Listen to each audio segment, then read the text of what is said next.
local news has more of a bearing on your day to day life. Right. But I, purposely avoid, you know, social media these days. I don't need to hear another thing about what Mister You Know Who is doing. Right.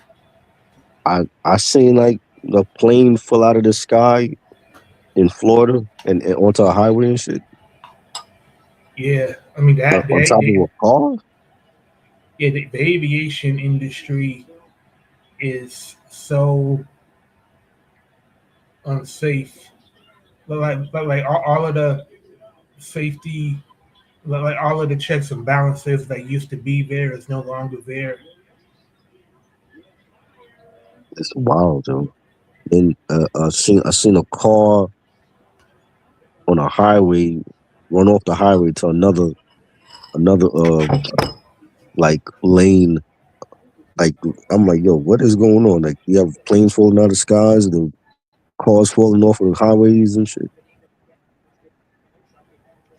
Man, like not the more I get, the older I get, the more I, am so thankful to come home at the end of the day. Like, Because once you step out of a house, you don't know if you're going to be coming back in one piece or if you're coming back at all. but it's crazy. The Michigan was a Michigan coach got fired. Yeah, He was, Shamar Moore. who was he sleeping with? Because they said the cops got him.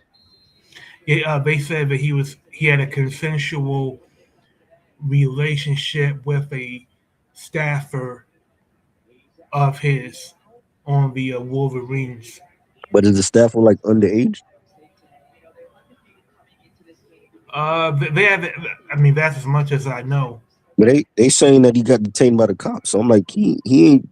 If you sleeping around, you ain't getting detained by no cops unless the chick was underage or he beat them. Yeah, You know what I'm saying? So I'm like, that's weird. That just came in. man. I think the best case scenario is that he had that he had a consensual relationship with uh, with someone of age. You know what I mean? Right. They ain't say. It's embarrassing. You're going to be scandalized, for a long time, but at least you won't have that scarlet letter, hanging around you. But if he's did something inappropriate with a minor, Right. man,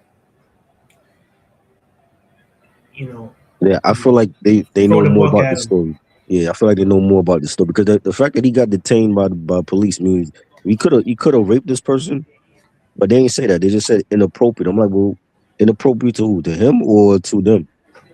Because I did see that uh, one of the news reports said that he violated Michigan University conduct policy. So it makes me want to it makes me think. Well, I know in some workplaces you can have uh, you know relations with a with a coworker. You know, Well, why? But why is that though? Why is that their business? Like if you at work and you happen to meet somebody and you'll like link up or whatever, why is that their business? How did usually, it get out anyway? Like how did the Michigan brass find out about that? well, like in human resources, like if you are a higher up, like if there's like a man that is in management and he's sleeping with an hourly worker, the that would be inappropriate because there's a power imbalance, and Mm, the manager, he can use uh, his power to uh, to fire uh, that person that he's sleeping with unjustly. He can abuse his power. So I could see why why that would be in place. Mm. So But so if it's just two workers at Chipotle fucking around, they don't care. nah, because the because they both work in the same position, they don't have any power to affect the livelihood of the other. Mm, I see. So that's why what's his name? Doke got fired from the Celtics. Yeah, He was sleeping with one of the staff members, and this dude was with Neil Long. I don't know why you would cheat on Neil Long with anybody. same thing with uh, who's the singer that used to be married to Halle Berry. Oh, Eric Benet. He's a fool too. Yeah, like I never liked his music. I never bought none of his albums or nothing. Never cared for him. you know what though? Any dude that's gonna walk around bare feet all fucking day, something you got questioning. There are a lot of women that I know personally that love his music. Yeah, they Like, do. and I'm like as a man, I can't relate, but man, it's like that it's like the episode of Martin when Keith Washington was a guest, and Martin was telling I remember Tommy, that.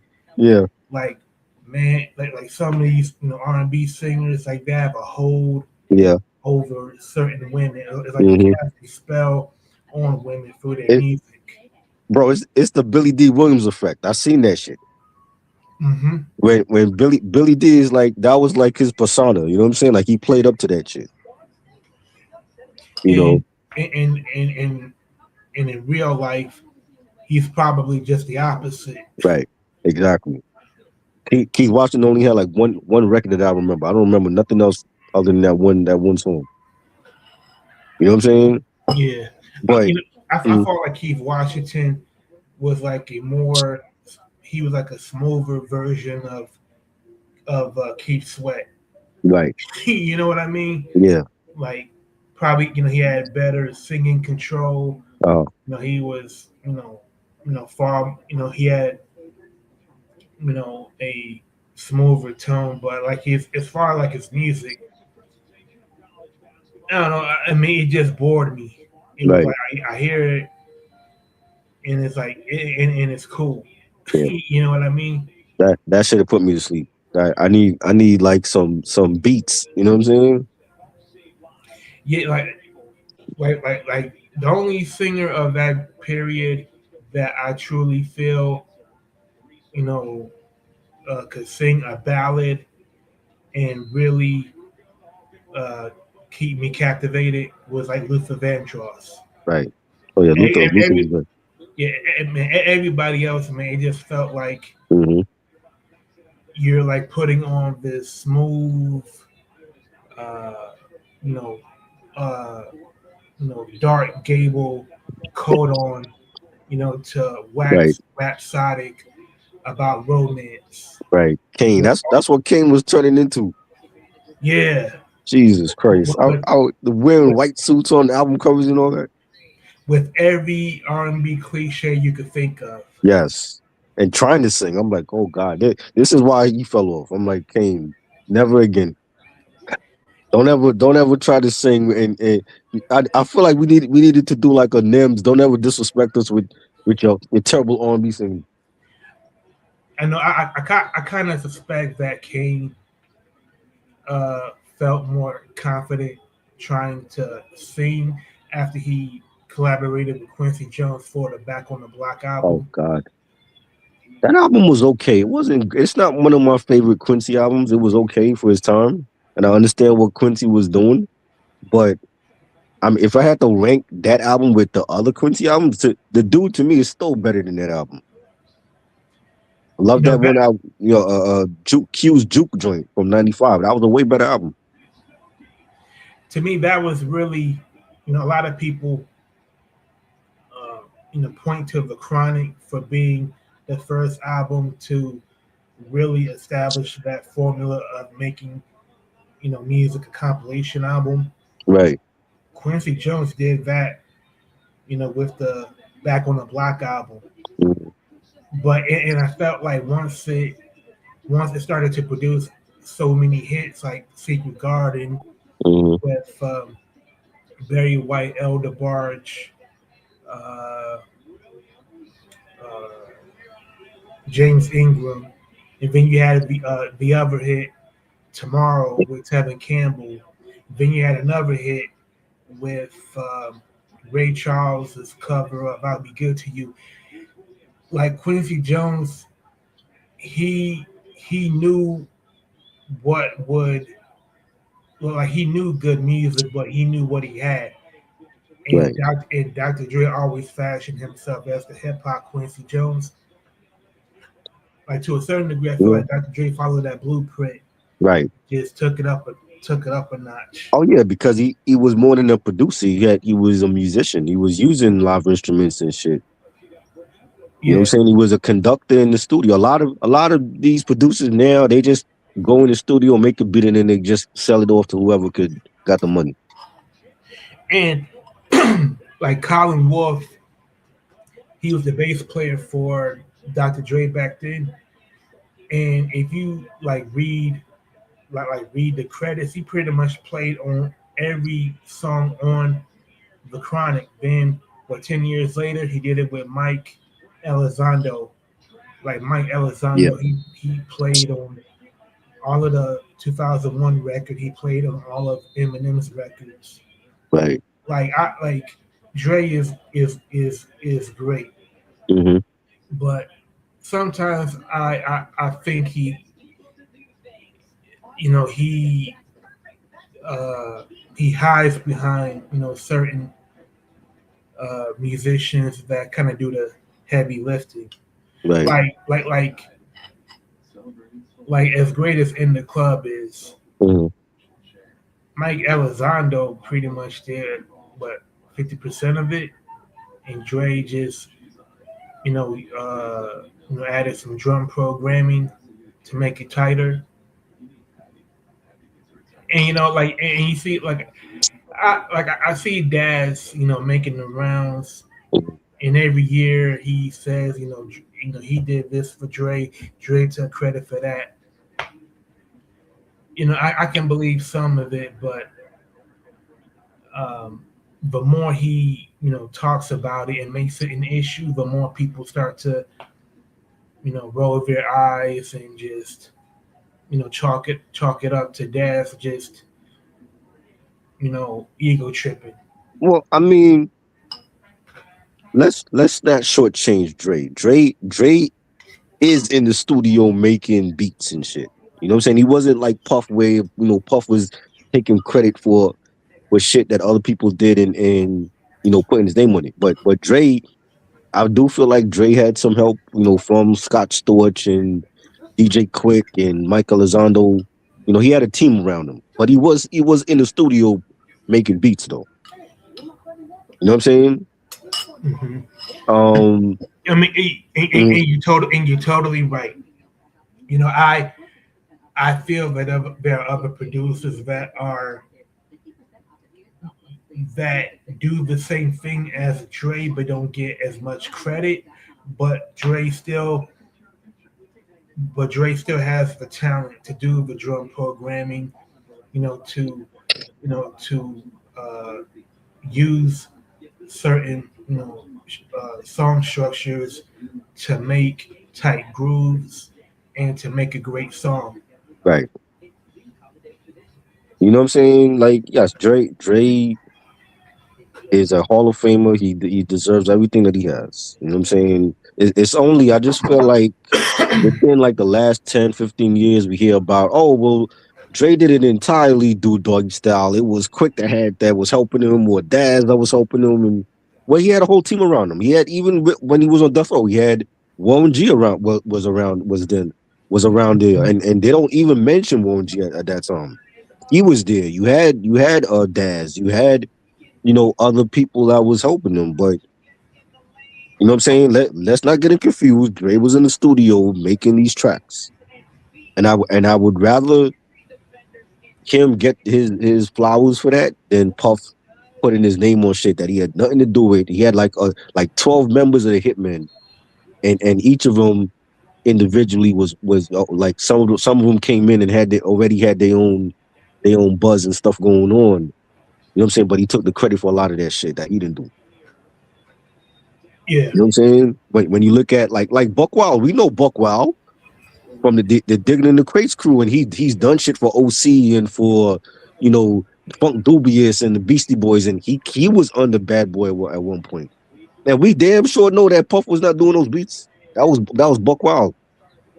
You know, you had Yogi from Crew from CRU that was there for a minute, and he was doing beats for them, and you know, Easy LP from he did a lot of underground shit out, and he was there for a minute. So I'd rather have Dre take that get his flowers for actually making tracks and being in the studio and having a team around him than Puff. Oh yeah, like Dre is 10 times uh more musically inclined than Puff ever could imagine. Hmm. Like, like to me, I look at Puff more as like a '90s DJ Khaled. Right, Like he, like if you like put it to you like I'll put it to you like this: if you like DJ Khaled in the studio by himself, I don't even think he would know how to even turn on, the mixing board. right. Like he may know his way around like a drum machine, but you know what could he do? Like could he get a song started? Like I could he create a musical skeleton where no. you have like the basic elements? You have just enough to get a song started. Hmm. Khaled can't do that. Dre can, and that's the difference. I never liked Khaled. I always thought he was overrated as fuck. And I'm like, there was one point when Def Jam had made him like the head. He was like the head executive over there, and I'm like, what do they see in Khaled that I'm not seeing? I'm like, I don't care for dude. I never cared for him. Yeah. You know what I'm saying? And even now, it's like I'm like I don't look at him as no real DJ. I'm like we grew up on real DJs. He's not that. Oh yeah. Like he, matter of fact, like Big Cat could do. He could mix. He could scratch. He was great at turntablism, but he also was a uh, like a personality on the mic. Big Right, Cat could have did what Khaled did, but gotten 10 times the return. right. Because all Khaled does is just put his name on a finished product. Hmm. Facts. And then the artists that none of those artists that he really like was fucking with. I like. I didn't never cared for Acer. I always thought he was whack. Jeezy, like a lot of them down south artists. I'm like, I don't like none of them niggas. You know what I'm saying? Unless Yeah. you was Rick Ross, Luda, or Ti, I was not fucking with you from the south or Weezy. Any of those four. If you wasn't any of those four, I was not fucking with you. And Khaled is a horrible executive. Like you had Ace Hood, who was damn near primed to be your franchise player. You had a label deal, so you had the means to record an album on him and put it out. But he used his label deal to pretty much put compilation albums out with the Yo, hottest stars of the moment. so overrated. Like those mixtapes was. I remember I had bought a haul of like maybe I think it was like 60 albums on CD, and two of them shits had was Khaled, and I threw them shits so fast in the garbage. I'm like, bro, like I've never bumped anything with. I don't like Khaled like that.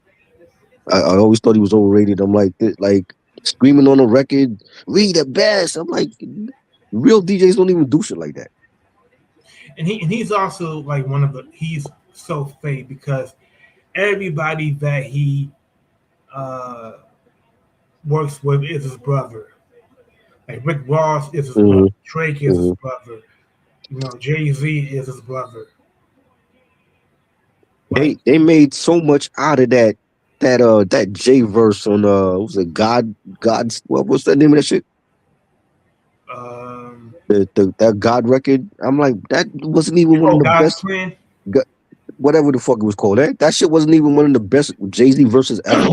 I'm like, it's so obvious you kids do not know the real Jay-Z shit. Because if you can sit there and say that's one of his best verses ever, you gotta go way back to Reasonable Doubt. He had a lot of great verses on that album. Yeah, Even on Volume One, which is like to me his most underrated album ever. He had a lot of great verses on a lot of those songs. I'm like, that's not even one of his best guest features. Are you kidding me? I feel like Jay Z, because Jay Z is a towering figure in business, that any words spoken on a record by Jay Z is treated like like this has never been said before by a rapper. Game said supposedly Luna said Game was on Club Shay Shay and he said he's the best Compton rapper ever. I don't know about that. There is a guy named Kendrick Lamar who I think is better. But you know what though, I like Kendrick's projects more than the game Uh, because I think Kendrick Lamar has more depth. He's more interesting. hmm Like the way he sees the world is very uh is very multi-layered. But just as straight up MCing is concerned, Game can actually, you know, say that with his chest out. Like, because if you think about it, is anybody going to say that MC8 is the best rapper from Compton? MC8 is highly underrated. As an artist, period. Not even as a West Coast MC, but he's highly underrated. I agree, but if you were trying to disprove Game's assertion that he's the best rapper from Compton, could you make a compelling case that MC8 is a better rapper than the Game? Mm,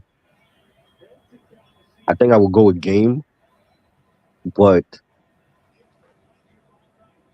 it's I don't with him. To me, it's always been the name calling thing has always been an issue for me with him. Okay, it's the name dropping or he I don't with him. If I feel like he feels slighted because of how big Kendrick blew up on the West Coast. Because before Kendrick, it was really Game that was the big name out there during the 2000s. You know what I'm saying? And he once he broke away from G Unit, like he showed people like, yo, like I don't need 50 to sell records. I sold records on my own. And he did that. But I like Kendrick a lot 10 times better than Game. Game is good, but I like Kendrick way better than Game. I just think that Kendrick proved early on to me that he was that guy. We didn't have to wait like to his third or fourth album to realize like, yo, like this dude is for real. Okay, so You we said he's better than Ice Cube? Nah, he's not better than Ice Cube. Nah, he's crazy. He's not better than Ice Cube. who say he's better than us? The Who say game, the game said he's better than Ice Cube. I didn't see the Club Shay Shay interview. He's not better me than Ice neither, Cube. Fuck no. bro? Like Game doesn't even have better records than Cube during his Don Mega era. Exactly. And that too, that's like his worst ever to me. You know. You remember when every song like the ad libs was yay Mm. yay? Yep. Yeah. Like nah. He had listen. Game until Game can come out with 4 straight classics, then you can say you might be on Cube's level. He's not better than Cube. Hell fucking no. From Kill It Will. to Lethal Injection, Cube had a run. Game never had no run like that. Salute, Mojo. He's got better production. That's debatable too. Because game didn't have the Bomb Squad on any of his albums. Bomb Squad was in their prime when they were doing shit for PE and for BBD. He didn't have that. He didn't have Muggs. Muggs was in his prime when he on the Predator. That's 92. That's when Cypress Hill was just getting their feet wet with their first album. You know what I'm saying? Like Game is good. Like for his first couple albums, like Documentary is a classic. That's one of my favorite albums from 2005, a West Coast classic. Right? Doctor's Advocate, another solid album. You know what I'm saying? LAX was a great album as well. But Cube had a run. I ain't seen Game do no run like that with any of his projects. So back to the Game saying he's the best rapper to come from Compton. Is Game better? Is Game a better rapper than DJ Quick? I like Quick more. I think, let me tell you, like when it comes to producing and rapping, I think he might be the most underrated when it comes to both of those. Like, I think there's people that just they fuck with his production, but they don't give him the credit on the mic. And then there's some that they give him the credit on the mic, they don't fuck with his production like that. But for doing both, he's one of the best to me. Like right on that level of Q-Tip and Lost Pro. I think he's that good. And I've listened to all of his albums. I'm like, yo, DJ Quick don't have a bad album to his discography. None. I couldn't find a whack DJ Quick album. Yeah. He has a bigger discography. Don't mean, listen, Snoop Dogg have a huge discography, and he have a lot of trash in his discography. You know what I'm saying? I just want the record to reflect. Try Bro said that. Yeah, I'm saying it. What you mean? I don't give a fuck. I've said that Snoop has had lyrical diminishing returns for decades, and people swear up and down that the Rhythm and Gangsta album is a great album. It is a great album, but he has in that same time he's had after that album he's had some trash. He's had some mediocre albums. Okay, me and Reg, like we broke down all of Snoop's albums a couple years ago, like during the pandemic. He has classics, he has mediocre shit, and then he has trash albums. He has a huge discography. Don't mean that it's good. Jay-Z had a huge discography too. His latter albums was crap. And I love Jay, but there's nobody that can tell me that his unretirement album, Kingdom Come, was a great album. That shit was garbage. The problem with Snoop has not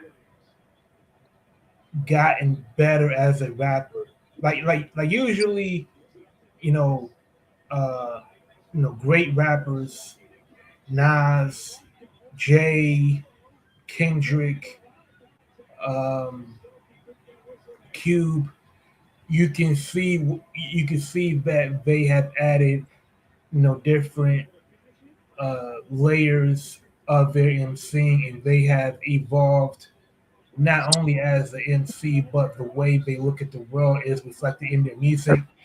When you listen to Snoop, if you listen to any Snoop album from anything after Doggy Style, from the 90s to the 2000s to the 2010s, he sounds like he's like stuck on default. You know what I mean? Like he can't. Like the only thing he can rhyme about is DPG. He'll rhyme about weed. He'll spell his name 1,000 times throughout the album, and rap about being a Long Beach Crip, and that's the album. Well, let me say this. In when Doggy Style came out, and he was freestyling a lot during that era, I do feel like he was at his best lyrically. Something happened after Doggy Style. I've heard rumors even with him about Ghost Riders, but you can tell there's a definite change with his lyrics now compared to '93, right? But they a lot of those albums after Doggy Style were good, but I feel like with Snoop lyrically, he don't have to be great lyrically. Like I've heard songs from him where he killed it lyrically, but it wasn't like I'm not expecting Snoop to be like one of the best MCs at this time at this point. You know what I'm saying? But I don't feel like he needs to be lyrically superb to have a great album like right now. You know what I'm saying? It's just that it has to be a full package. Okay, like an album like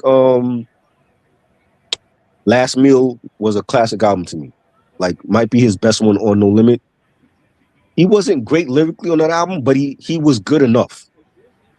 Right? He was good enough that a lot of those tracks, Lay Low and I forgot the other joints, the Pump Your Brakes and all that. It was great. You know what I'm saying? Um, when you look at Rhythm and Gangster to me was one of my favorites. I think that was a solid Snoop album for the 2000s. He wasn't lyrically great on that, but he had big hits on that. So from him, I'm looking for the standout tracks, the big hits. He don't have to be lyrically great. You know what I'm saying? I don't think people are looking for for that from Snoop now. But So it sounds he can still deliver. Like even the album we did with Daz, right? The Cousins album. I don't know if you ever heard that. That came out a couple years ago. The Cousins album was fire, and he wasn't lyrically good. The Dog Pound album from last year, he was all over that Dog Pound album. He's good enough to carry a song where it can be a hit record, but he don't have to be lyrically great to me anymore. so we're grading Snoop on a curve. Nah, it's like because bro, like some of the best MCs can't make a hit record to save it. Papoose is considered a great MC, right? He can't make a hit record to save his life. I agree. You know what I'm saying? So it's not all about the lyrical ability. A lot of these mixtape niggas that we see, the battle rappers, they won't be able to make a full album to save their life. You know what I'm saying? So Yeah, it's like it has to be a you're preaching package. right now. Huh?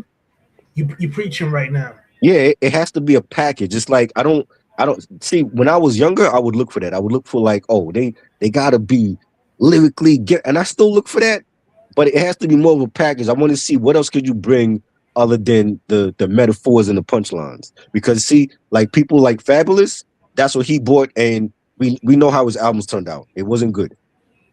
So it has to be more of what package are you bringing other than the metaphors and the similes and punchlines to fans? If they can create, do they have personality? Do they have stage presence? Can they deliver a radio record? You know what I'm saying? A lot of them can't do that. So Snoop to me is like the full package where he's good enough on the mic, but he can deliver big hit records because he's done it in the past. And this is without Drake. So so so after hearing what, yeah, I agree that there are a lot of lyrically uh, lyrically complex rappers that cannot make a hit record. Mm-hmm. If they make an album, they're not going to make an album that's really going to resonate with the public at large. Right. Um, and yes, Snoop is not. Snoop isn't going to wow you, with his lyricism, but he knows how to make songs that are catchy, Right. that are, that have a certain appeal to people, and that's why his career is over 30 years. So yeah, I agree. That there's something to be said about a rapper that can make songs that people in mass want to hear. Right. Exactly. So that's what I look for when a Snoop project comes out. Like I know this is gonna be a Snoop project. I know what I'm getting with him. You know, he might surprise me here and there, but I'm not expecting him to wow me with his lyrics at this point. So so let's so back to Game. With that in mind, Game is he's a uh, he can be lyrically dense. He has great wordplay. He's very competitive as a wordsmith, and he has made hit records, past the documentary. So would you say that the Game is a better rapper than Crooked Eye? Hell no. I think Crooked Eye better. I think he better lyrically than him.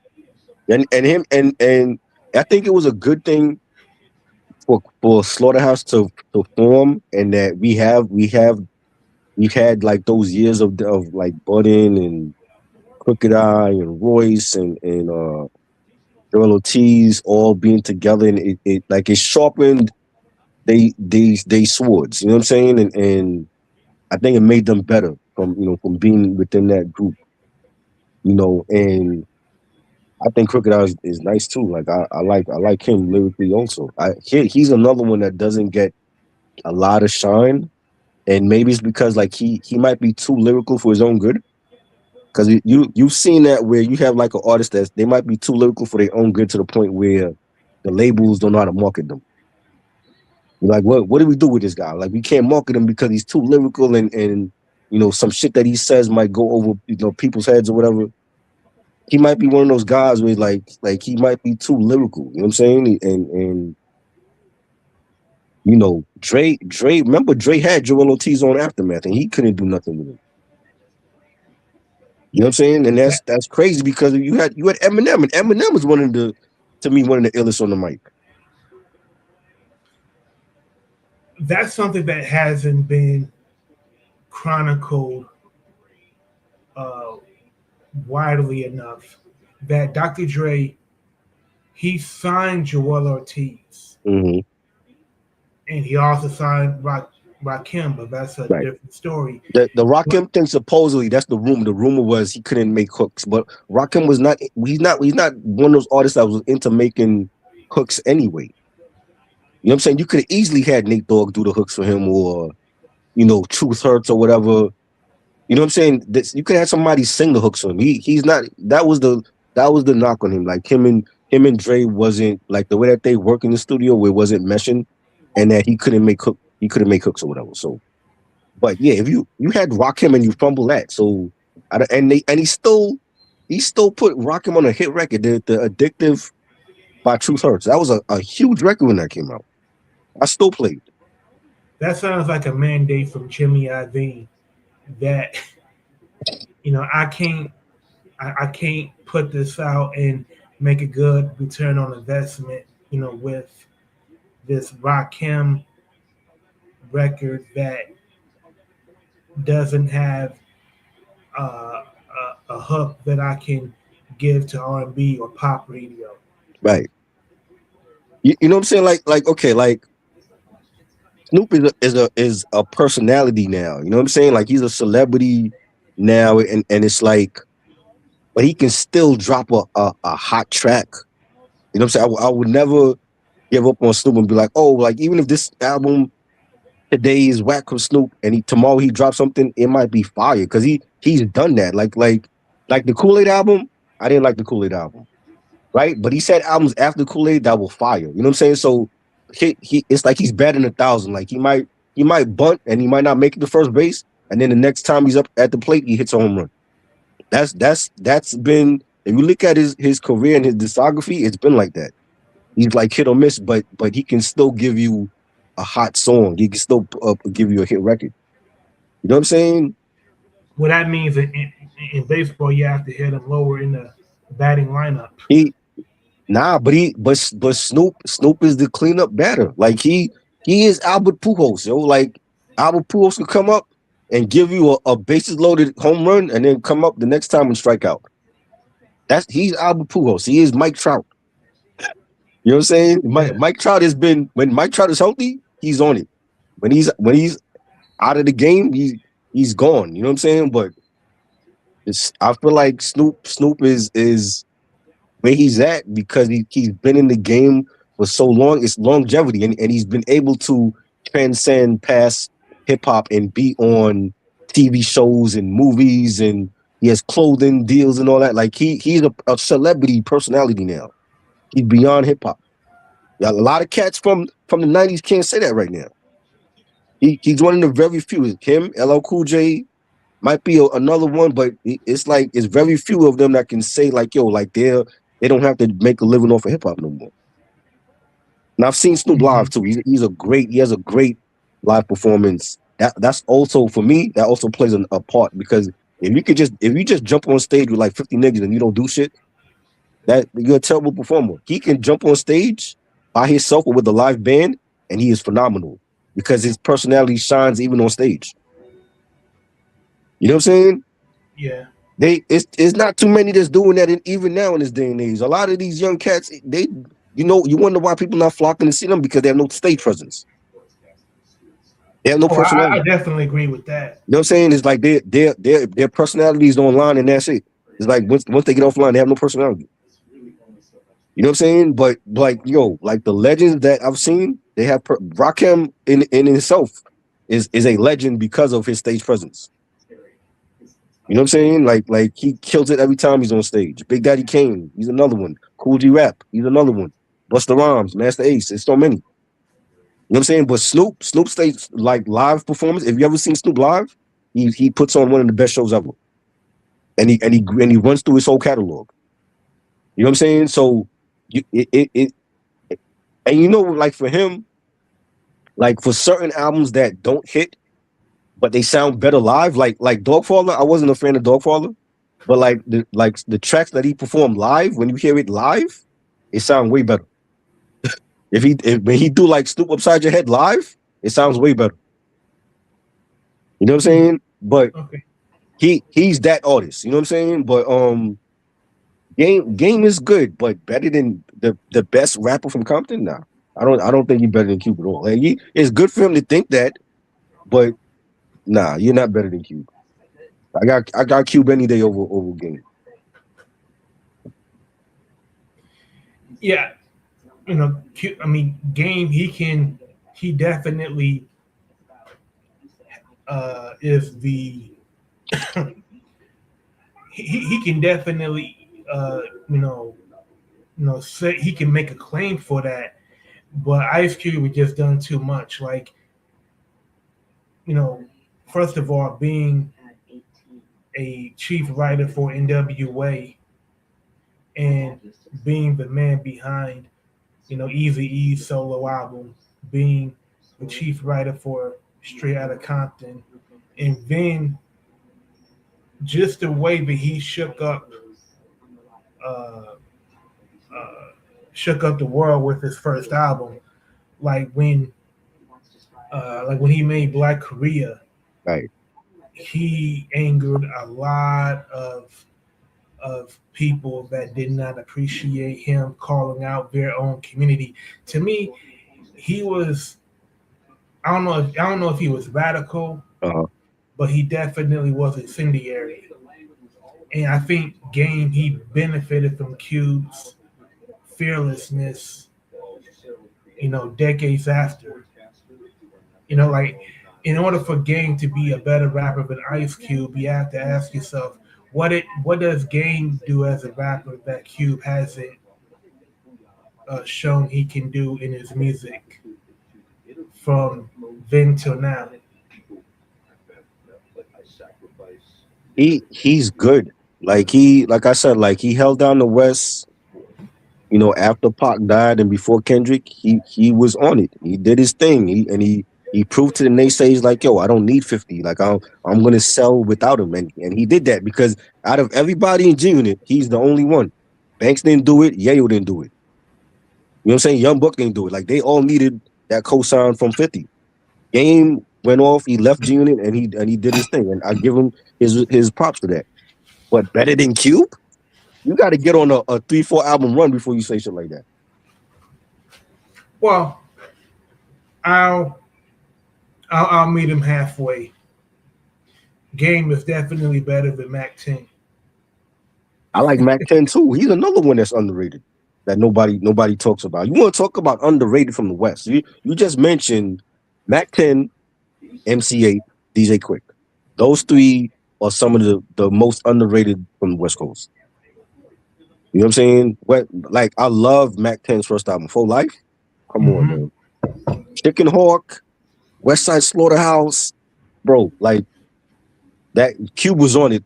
Production wise, like that's a phenomenal debut album from Mac 10. And I think he killed it on the West Side Connection album, the first one. You know what I'm saying? Even the second one, the second Mac 10 album was fire. You know what I'm saying? But yeah, he don't he's still another one that I don't hear nobody mention when it comes to West Coast classics or underrated West Coast rappers. You I think know, the last thing that Mac 10 put out that was really dope was his debut on Cash Money. uh, was that the Bang on Ball album? Uh, I think that was Bang on Ball, right? yeah, I think yeah, I think so. Yeah, I remember that joint. Um, yeah, Cash Money was just signing anybody at that point. They had Tina Marie, they had Bow Wow, they had Rodney Jerkins. They were just signing anybody. Busta Rhymes was on there at one point. He didn't come out with shit. Yeah, I think at that point, Cash Money might have been trying to, uh, uh, they were trying to increase their growth as a company. Like, I think they realized they couldn't just rely on Lil Wayne, Yeah, to keep the company afloat. which is what they're still doing. Yeah, It was so obvious at the verses they were wishing Wayne showed up and he didn't and they lost. yeah. You know what I'm saying? Like, I mean, Cash Money pretty much did the same thing that Rockefeller did. Because right. Rockefeller did the same thing that was signing any and everybody Hmm.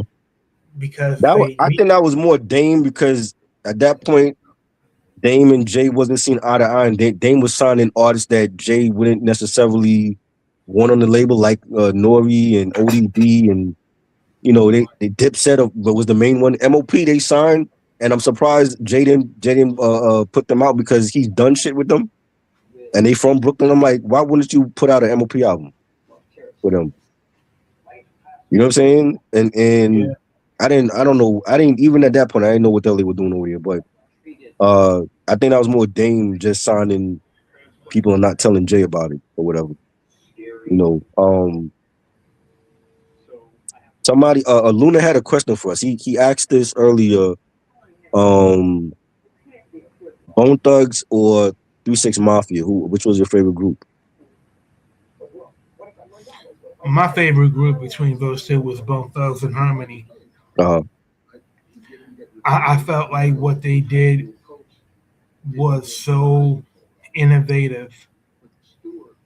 The way that they sounded like a doo wop group that that was rapping about the same things the Ghetto Boys NWA did, but you had individual members that could sing with incredible tenor and falsetto harmonies, like Lazy and Busy, and then you had Crazy that could sing, a lot of great baritone, uh, but they were just. You could make the argument that Busy, Crazy, and Lazy were the best rappers from the Midwest at that time. yeah. It's Bone Thugs for me because I got into them first before 3 6 Mafia. They were like and mind you, I didn't even like Thuggish Ruggish when that came out. When that first single came out, I'm like, what is this? I didn't even like them at that point. Like I think when I saw the video for the Love of Money with Easy, I was like, yo, I like this song. The beat was fire. Easy killed it. And then when they came out with First of the Month, that's when I became like a real fan. Because First of the Month really was like radio. They played Thuggish Ruggish here and there, but they really played First of the Month when that dropped. And then seeing the video for that, and I went to buy this the cassette single, and then I got the album, and then, yeah, then like right after that, I became like instant fanity. Is like it was just a classic record, and that whole E99 album was just fire. You know what I'm saying? No Surrender and Who the Love Is and Across the Crossroads, like that whole album, E99 classic album. Uh with 3 6 Mafia, I didn't get into them until like I want to say World Domination, the World Domination album. Um and then and then it's again like New York radio, they didn't even play their shit until the 2000s when they dropped Rotten Spinners. That wasn't that like 2000, 2001? You know what I'm saying? They, For the longest, I thought Bone Thugs and Harmony was from LA mhm. Yeah, because because they of their had that ways to LA look. dress. They were rocking the khakis and the dickies and all that, and they had the cornrows. We thought they were from the West Coast, but when they say they're from Cleveland, I'm like, damn, I didn't even know. I'm like, that's how they get down in Cleveland, but mhm, The most famous people, the most famous person to come out of Cleveland in hip hop was MC Brains, right, yeah, and and I didn't that like was him. I bought his album and it was so trash. It was like one good song, and it's like the 13 other songs were garbage. I'm like, what the fuck is this, Michael Bivins? This is your artist. Like he wasn't definitely not on no Boyz II Men shit, but I was like, bro, I think Michael Bivins swung and missed with that artist. He was MC so garbage. Brains was like a whack. He was like a wacker version of Sir Mix-a-Lot. He was so garbage, and he had Boyz II Men on that album too. I'm like, bro, how did he get a record deal? Like, I got to go back to that Kane record. Like, how did you get a record deal? Because he was trash. Yeah, Yeah, I forgot about him. Damn, yeah, he was from Cleveland too. But yeah, but Bone was like, and they had like the horrorcore sound too. And I was like, at a time when I was just like getting into like horror films as a teen, so I was all for it. Like, and I had my hair braided like them too. Like I would always look at the Source magazines and see how each member had their hair braided, and I would get my hair braided like them. So yeah, I was a huge Bone Thugs. I'm still a Bone Thugs fan. Love Bone Thugs. They need to be in the Rock and Roll Hall of Fame. 3 6 Mafia need to be in the Rock and Roll Hall of Fame. But yeah, I didn't get into 3 6 Mafia until like the World Domination album. You know what I'm saying? And like I said, like New York radio wasn't playing them until like Ron and Spinners came out with Little Flip. When they came out with that joint, that's when New York radio really caught on to them. And then they played Stay Fly and all that. And but yeah, Bone Thugs is my group, man. And they did it. They harmonized the right way. It wasn't. We didn't look at them like they were rappers trying to be singers. They just could do it both, and they didn't do it on every song either.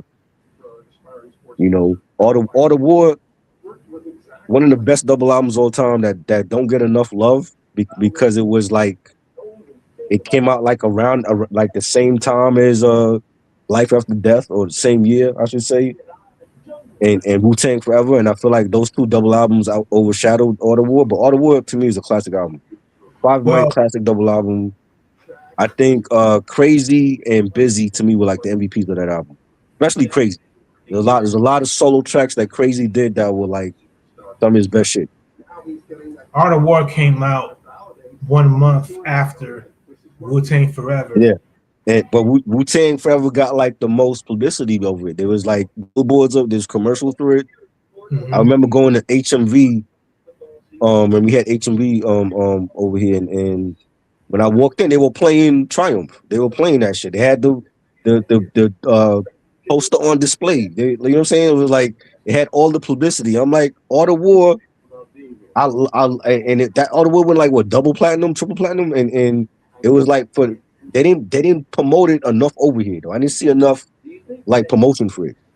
Like they played, okay, Look Into My Eyes was like a single. They played that. You know what I'm saying? And they played the pop joint Thug Love, but I didn't see as much promotion for them like I saw for Biggie and for Wu Tang. You know what I'm saying? But All the War is like one of my favorite Bone Thugs albums. I remember the TV advertisements for the Art of War. Uh-huh. They ran very frequently Right. because be- uh, and also another thing about Bone, they were so mysterious. Like you didn't really know much about Bone Thugs, Yeah. and around this time they were really going heavy with the Ouija board, and Hmm. they were really going heavy with uh, with the occult mysticism. Yeah, So you didn't know if they were devil worshippers. You didn't know if they were, uh, you didn't know if they were. You really didn't know who they were. right, Aside from uh, aside from what you knew from their music. right. Mojo Flow said so many underrated Bay Area artists. Everyone knows E40 and Too Short, but Mac Dre, Andre Nicotina, Jacka, Messy Marv, San Quinn, Mac Moore. Yes. Some of them I remember Mac Dre, Mac Moore, the Jacka. I've heard of Messy Marv, San Quinn, and Andre Nicotina. He always mentioned that artist. So I know of that artist through Mojo. But yeah, like those are artists that wasn't being played over here like that. Like we had to look at Rap City to know who those artists was. You know what I mean? Mhm. But Yo, somebody I'm looking at this 30 for 30 uh with Stuart Scott. oh yeah, yeah. Yo, it's so far it's a great documentary. Yes, Stuart Scott definitely changed the way ESPN analysts are now. Like he brought the hip hop to ESPN. You know what I'm saying? Like, him and I like Chris Berman because Chris Berman would make up like nicknames for players and shit. Hmm. You know what I'm saying? And he would he would like take their last name and twist it around and make some like nickname for them. But yeah, Stuart Scott, man, one of the best. He definitely the way you see ESPN now before Stephen A. and before them other cats on there, like it was all about Stuart Scott, and I think they just carried that tradition after he passed away and shit. I hate how the new sport center anchors they make hip hop references, Uh, and you can tell that somebody wrote it for them on a script for them to read. right, Like with Stuart Scott, it just came naturally. right, for sure, and that's how it should be. It's almost like he was freestyling it. Yeah.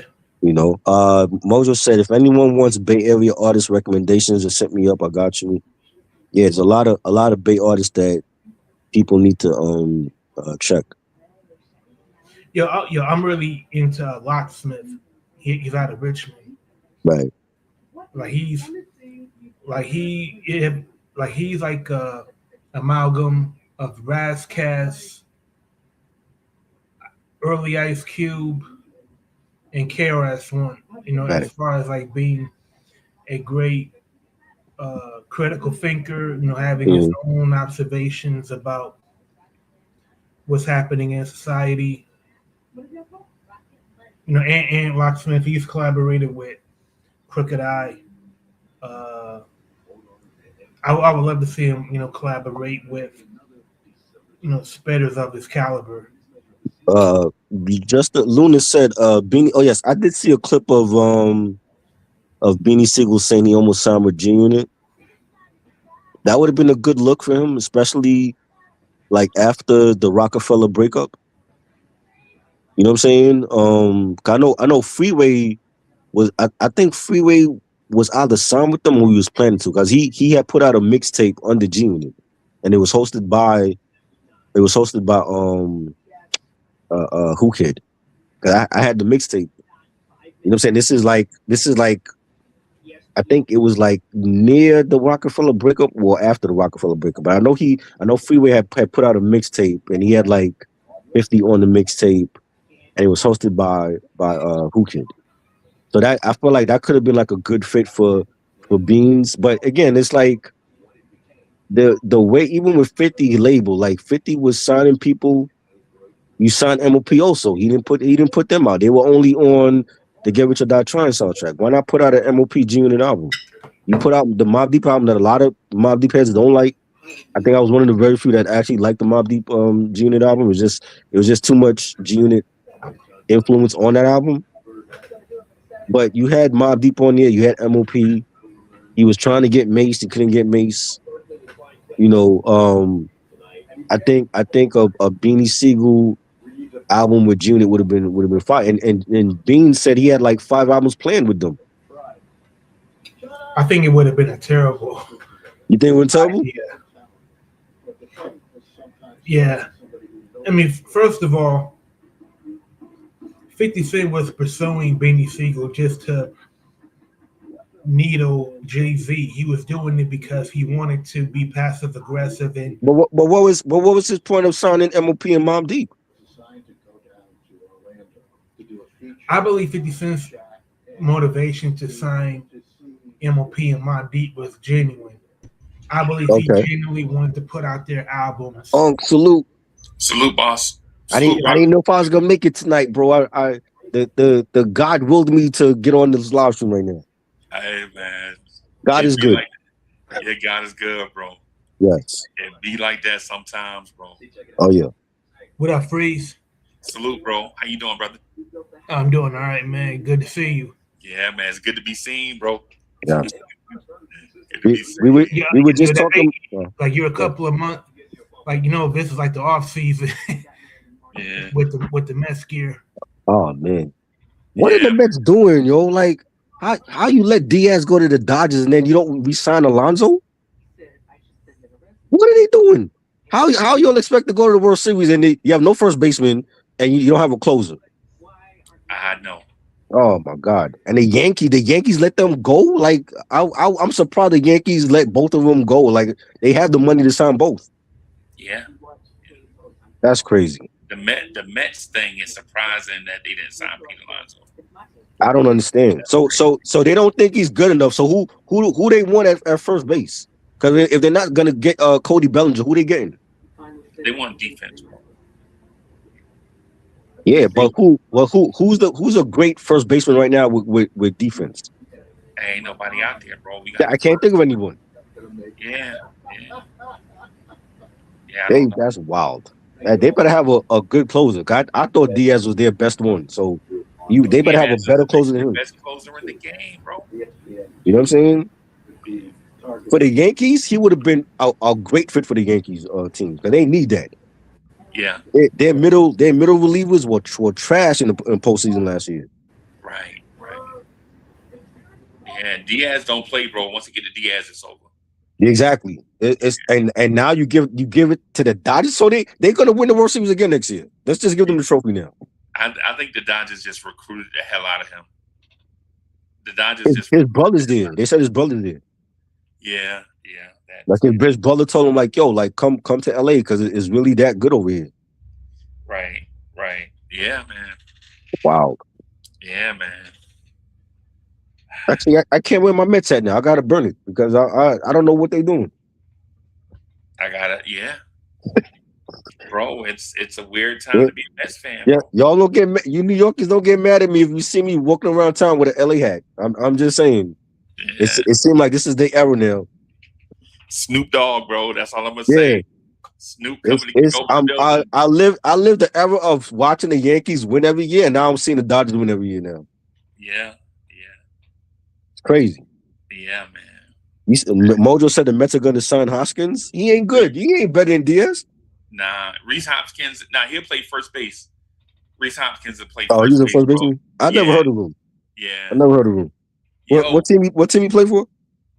I don't know where he at right now, bro. But the Mets signing him would be like DJ Quick signing MC8. That's like what that would be.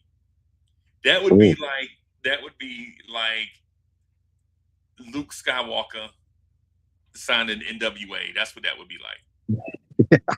You know what I'm saying? That legitimately would be like Eminem signing Machine Gun Kelly, bro. Oh wow. Yeah. Hey, I fuck with MGK. I like his rock stuff though. I didn't care his rap stuff. I like the Lace Up mixtape, but his rock stuff, I fuck with his rock stuff. Right. You know, he had a good album this year. Yeah. I need to listen. I've never listened to his stuff, bro. Yeah. The Lace Up mixtape, that was when he was on Bad Boy. And what's crazy was Puffy wasn't even promoting him when he was signed there. Oh my God. He wasn't promoting him. He did no collaborations with him or anything. Like he was it almost felt like he was an independent artist on his own. Like you would never know he was on Bad Boy. Wow. You know what I'm saying? But he made that transition from rap. He still raps here and there, but he's more of like a rock rock pop artist, and I know a lot of the diehard rock fans are mad that he's in their genre and he's winning awards. And I'm like, bro, but maybe this is his genre. Like remember, Pink was she started out R&B and then she went to alternative, and she made her name in alternative. Yeah. It fit her more than R&B. She's not a pure R&B artist. What's the dude with tattoos all over his face, bro? The dude that started off in rap, the dude from New York that started off in rap, and now he doing a mix between rap and country. Post Malone. Post Malone, yeah. He's from here. He's from New York. Yeah, he's from. I thought he was from the country. I think he's from upstate New York. Oh, yeah. It's like even with him, it's like you can't categorize him because he's all over the place. Yeah. You know what I mean? Yeah. Yeah. We were just before you came on, we were talking about Beanie Siegel. I forgot what podcast he was on. He was talking about like he had almost signed with G Unit, and that he had like 5 albums. He was going to do under the G Unit label. And Rock is saying that he didn't think it was going to be a good fit for G Unit. Yeah, Beans is alright, bro.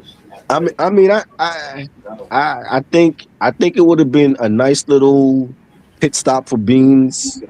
You know, you do these 5 albums and then you bounce and then you do your own thing with State Property, and you know what I'm saying. But like he said, like he was planning on putting out another State Property album, but it was going to be State Property and G Unit, and then he had a 50 and Beans album coming, and he had a Freeway album that was a part of that deal, because Freeway did a mixtape that was under G Unit, but he was gonna put out like a full Freeway album, a part of that deal. Where's Freeway at? Yo, Freeway has no disrespect to the game, right? No disrespect to the hip hop game, but Freeway has maybe a top 25 rap song of all time, bro. Oh yeah, for sure, definitely. Like of all time, I forget the name of it, but What we do? Yeah. Yeah, like everybody that talk hip hop be like, yo, that's classic. Yeah, for sure. Yo, I saw a lady at the Sixers game, and What We Do came on the PA system. She was rapping the lyrics to that song word for word. Yeah, they know the lyrics. They know the lyrics for that, for sure. Bro, I'm saying, yeah. I don't think Beans has a top. I don't think 800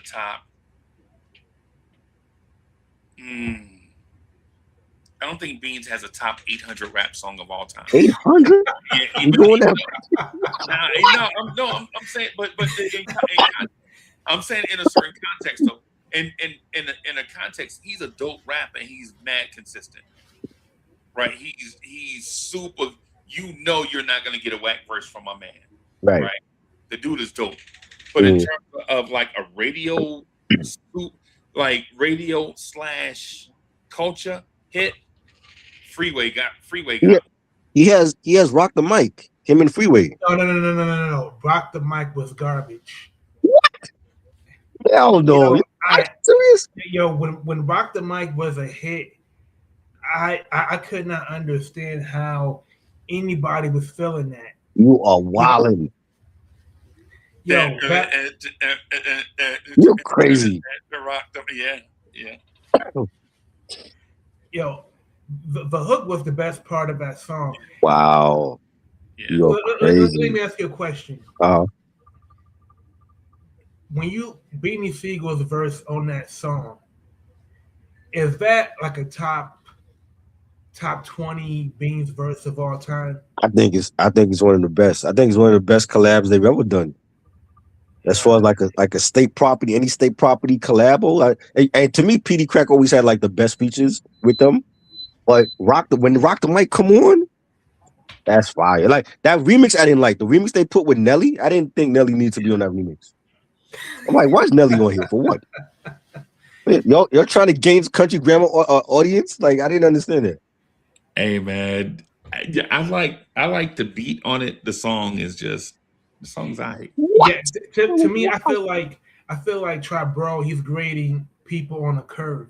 No, I'm not. On I'm telling you, like, Terry. yo, you Yeah. have to be in the tri-state area when during that time. Like everywhere was bumping Rock the What, Mic, yo. year was that? What year was that? That was like 02, I think. oh 2, 03. right? Yeah. Yeah, man, I was there. Yeah, it was Yeah. alright. That shit was everywhere. And then they went and put Nelly on that remix. I'm like, why is Nelly on here? For what? Because Nelly was the hottest rapper in 2002. Him and Yeah. Ludacris, bro, in 2002. But put Luda on there. I'd rather hear Luda on that. Yeah, I mean, Did Just Blaze produce Rock the Mic? Yeah. Okay. Fire. To me, I think what people really liked about that song was the production.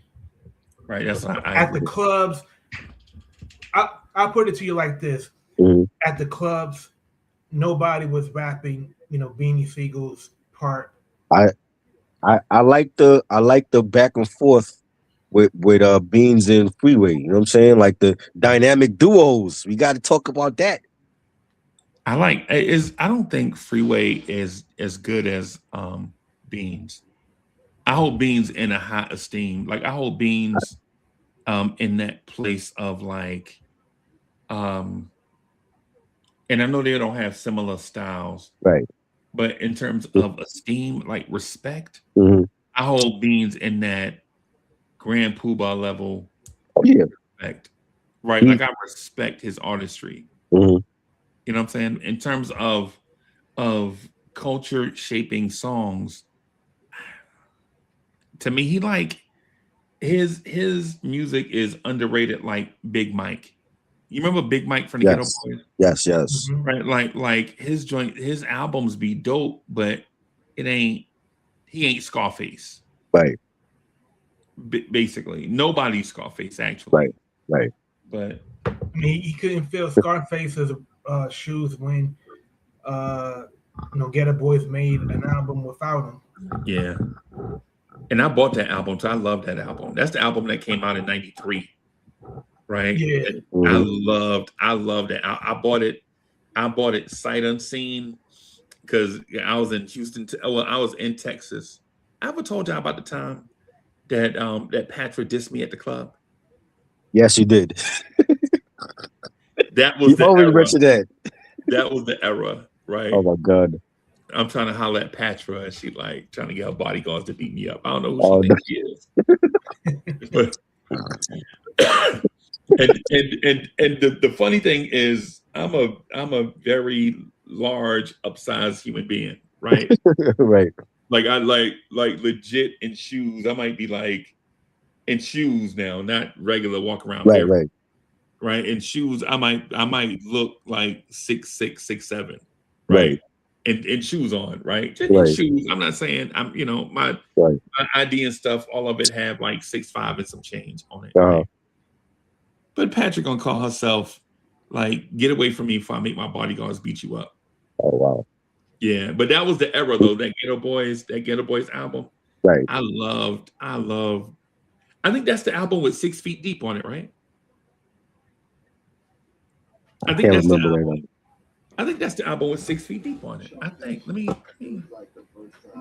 if I remember correctly. Yeah. See, Freeway, I like Freeway style because it was different for that time. And then it was almost like the Philly artists adopted his style and they started running with it also. Right. You know what I'm saying? It's like even with Petey, like Petey, his flow was different. Like nobody sounds like Petey Crack. Right. You know what I'm saying? And they brought like a different rhyme style to the game. Like even Oskino and Sparks, they sounded different. Right. You know what I mean? The Young Gunners, they sounded different. And it was like, I'm like, yo, this must be a Philly thing because like the Philly artists they all sound different from what we was doing.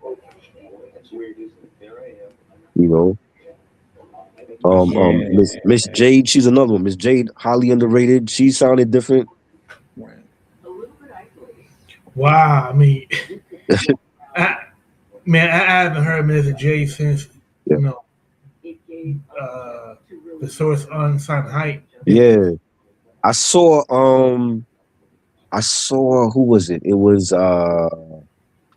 Demi. Shout out to Demi. He has a YouTube channel. Go follow him. Digging with Demi. He recently did an album review on her album on a Okay. girl is it Girl Interrupted or something like that it's called. And I remember that album because she was like down with Missy and Timbaland at that time, but she had like a shitload of features. I think Jay was on her album, and she had Missy, and I never bought it. But even her, like her rhyme style was different. She was different at that time, and then like once she got away from Timbaland and Missy, she kind of like aligned herself with State Property. Like there were rumors that it was gonna put her as like the first lady of State Property, but it never happened. But I think it was like a Philly thing. Like I'm like all the Philly MCs sounded different from what we were doing over here. Yeah. Philly rappers is alright, bro. Yeah, Black Thought, one of the best, might be the GOAT. Yeah. Black Thought is alright for sure. You know, Will Smith. Yo, You know, speaking of Philly rappers, uh-huh. did y'all hear about the battle that went down between Cassidy and either the Black Captain? I heard about the battle. I didn't see it though.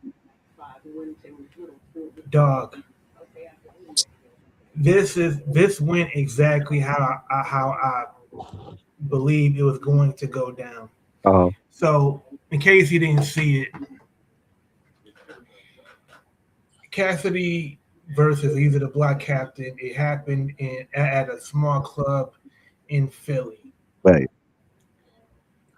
So, for months, Cassidy has been talking very reckless about either the Black Captain Who, saying, Cassidy? I would yeah, never have thought Cassidy would be a trash talker, bro. no, yeah. I mean, you wouldn't believe it, man. Like this guy, he really has a mouth on that guy. Right, right. But what happened was that the event got shut down because both of them started, started, they started doing too much. Like one, first started with, when they was rapping, spit was flying. Then the other person got offended, started spitting back, and then they Wow. started pushing each other. And then the people that put on the battle, they put a kibosh to it and said, "We ending this." And What? yeah, you know, so what I'm getting at, like Philly has a lot of great battle rappers, but as far as modern day battle rap, it's pretty much a bunch of uh, it's a bunch of dudes that rap about being street niggas, but do everything that a street nigga would actually do, if that makes sense. Right. Like you hear so many of these guys rap about how much dope they done sold, how many niggas they done killed, how much uh you know uh blocks they done took over, Right. and you got either the Black Captain, banning Cassidy's people from being in the venue, and now it's like a clusterfuck. Yo, if I may, Mhm. if I may, Yeah. I'm gonna say this. No, this is an unpopular take, but Cassidy is one of my goats. Like Okay. I love. There are a few guys that fly under the radar that I love. Like I love Currency. I love Cassidy. Hmm. Um, I love yeah, I remember the rapper EST. EST, the Act Nicholas one. He's the Mm. greatest man alive. Remember him? Like Nah, like he you have to was refresh my memory. he was in a group called Three Times Dope from Philadelphia. Yeah, Yeah, I yeah, know yeah. who Three Times Dope Yeah, is. yeah, Yeah, the funky dividends. Funky Dividends. Yeah. Yeah. He was the precursor to the treacherous MC. Like when you look at the treacherous MC, right, and then you look at EST, like this might be the forerunner of this guy. Right. Like smooth on the lady tip, lyrically fantastic. smooth on the ladies' tip, but there's an element of street stuff that you know he hiding from you, right? Like EST and Tretch, those guys, they legit hide the street element, but when you see them, you know they street, right? They not like they the opposite of what Rockabass just said. Like dudes is bragging about all the dope they sold, all the streets they done took over, all they mercs, all the ops they done tortured, all the like they the opposite of that. But you get the sense though that they have a list that they can tell you about, right? And so I like EST because the era that he was in, he kind of raps like um the guys like Kendrick and all them guys kind of rap like him now. When back in the day, you remember back in the day where you had to be in a certain lane, like you were either a gangster rapper or a lover or a MC spitter or a dance rapper. You remember how all of that used to be? Like, nah, man, I can't. Yo, my playlist don't. My Coogee rap playlist can never have Heavy D in it, right? Right, right, Back then, right? Now, now we just let Spotify just play whatever. right. But EST is one of those rappers I thought not Cool C as much, not Steady B as much, right? But Mm, not even um Schoolie D, not even right. him, right? But Schoolie D legit came out before Coogee Rap. Like Yep. Coogee Rap took the Cooley, and I'm not saying he biting, Mm, but even Coogee Rap took like that Schoolie D sound right, and just made it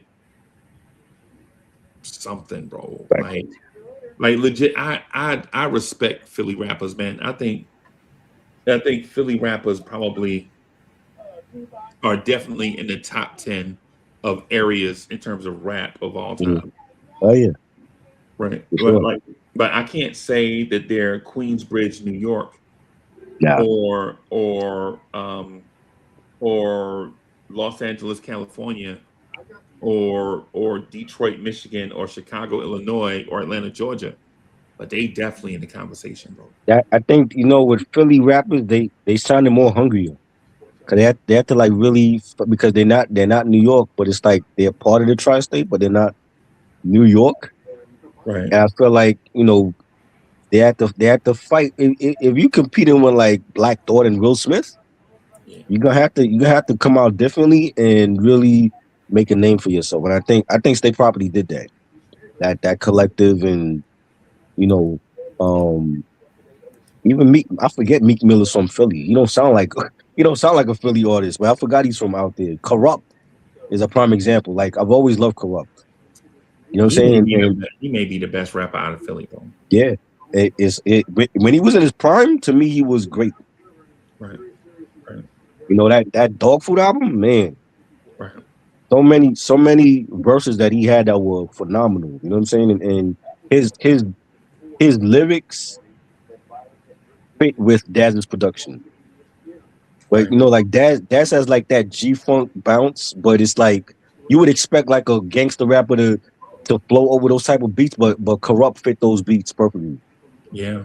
You know what I'm saying? And yeah, I think he definitely one of the best, man. And he doesn't he's another one that doesn't get a lot of recognition. Yeah. You know. Yeah. Yeah. Yo, did you have you all seen? I know you all have seen the Nas track listing, Nas and Premiere. What did you all think immediately when you saw the track listing? I I, haven't seen that. You haven't seen it yet? Oh. Oh man, I, I felt I felt that the lack of guest appearances was conspicuous. yeah, I felt that it was deliberate, and I actually like the idea that Nas did not uh, opt to have a lot of people, on his album, right, because too many times, when you have an album this anticipated, I want to hear as many Nas verses over Premier beats as possible, right, and And with AZ being the only rapper on the album, I think it what it does is that one, it puts all of the onus on Nas. And of course we all know Nas, he can carry an album like B.A. Baracus can carry Mm-hmm. a group of Yep. bad guys and And kick a their bazooka. ass. Right. And with a bazooka, he can Facts. do that easy. You know what I mean? Facts. But I'm also happy for AZ because AZ doesn't really get a lot of exposure, beyond the people that know his career. Right. So with a high profile release like this, I'm happy that AZ will get renewed interest Mm-hmm. in his music, in his career, in his back catalog, and AZ is so humble anyway. Right. Like when you see AZ give an interview, he's very modest. He speaks very matter of factly about his contributions to hip hop. So I'm really looking forward to hearing AZ rhyme with Nas again. And lastly, I hope that this is a tease for a full length project between just AZ and Nas. I was thinking that too. Oh wow. That's the fact that AZ is the only feature. I was thinking. I'm like, yo, but I mean, I'm not shocked. I really felt like he should have had a couple more features, but I'm not shocked that it was only AZ. But like, just from like reading some of the song titles, New York State of Mind 3. So we know we're getting a sequel to that, Right. and he's ending the album off with a third childhood. I love second childhood on Stillmatic. We getting a third childhood, and Welcome to the Underground. That seems to be the song right now that they're playing. I saw like a new clip today that they were in the studio together, and AZ was in the studio with them. So they did do this album in the studio together, which is good. And I really feel like it's there's hope. I That's all I'm gonna say. I don't want to hype it up before it's out, but I feel like judging from some of the song titles, there's hope. I'm getting good vibes from this track listing right now.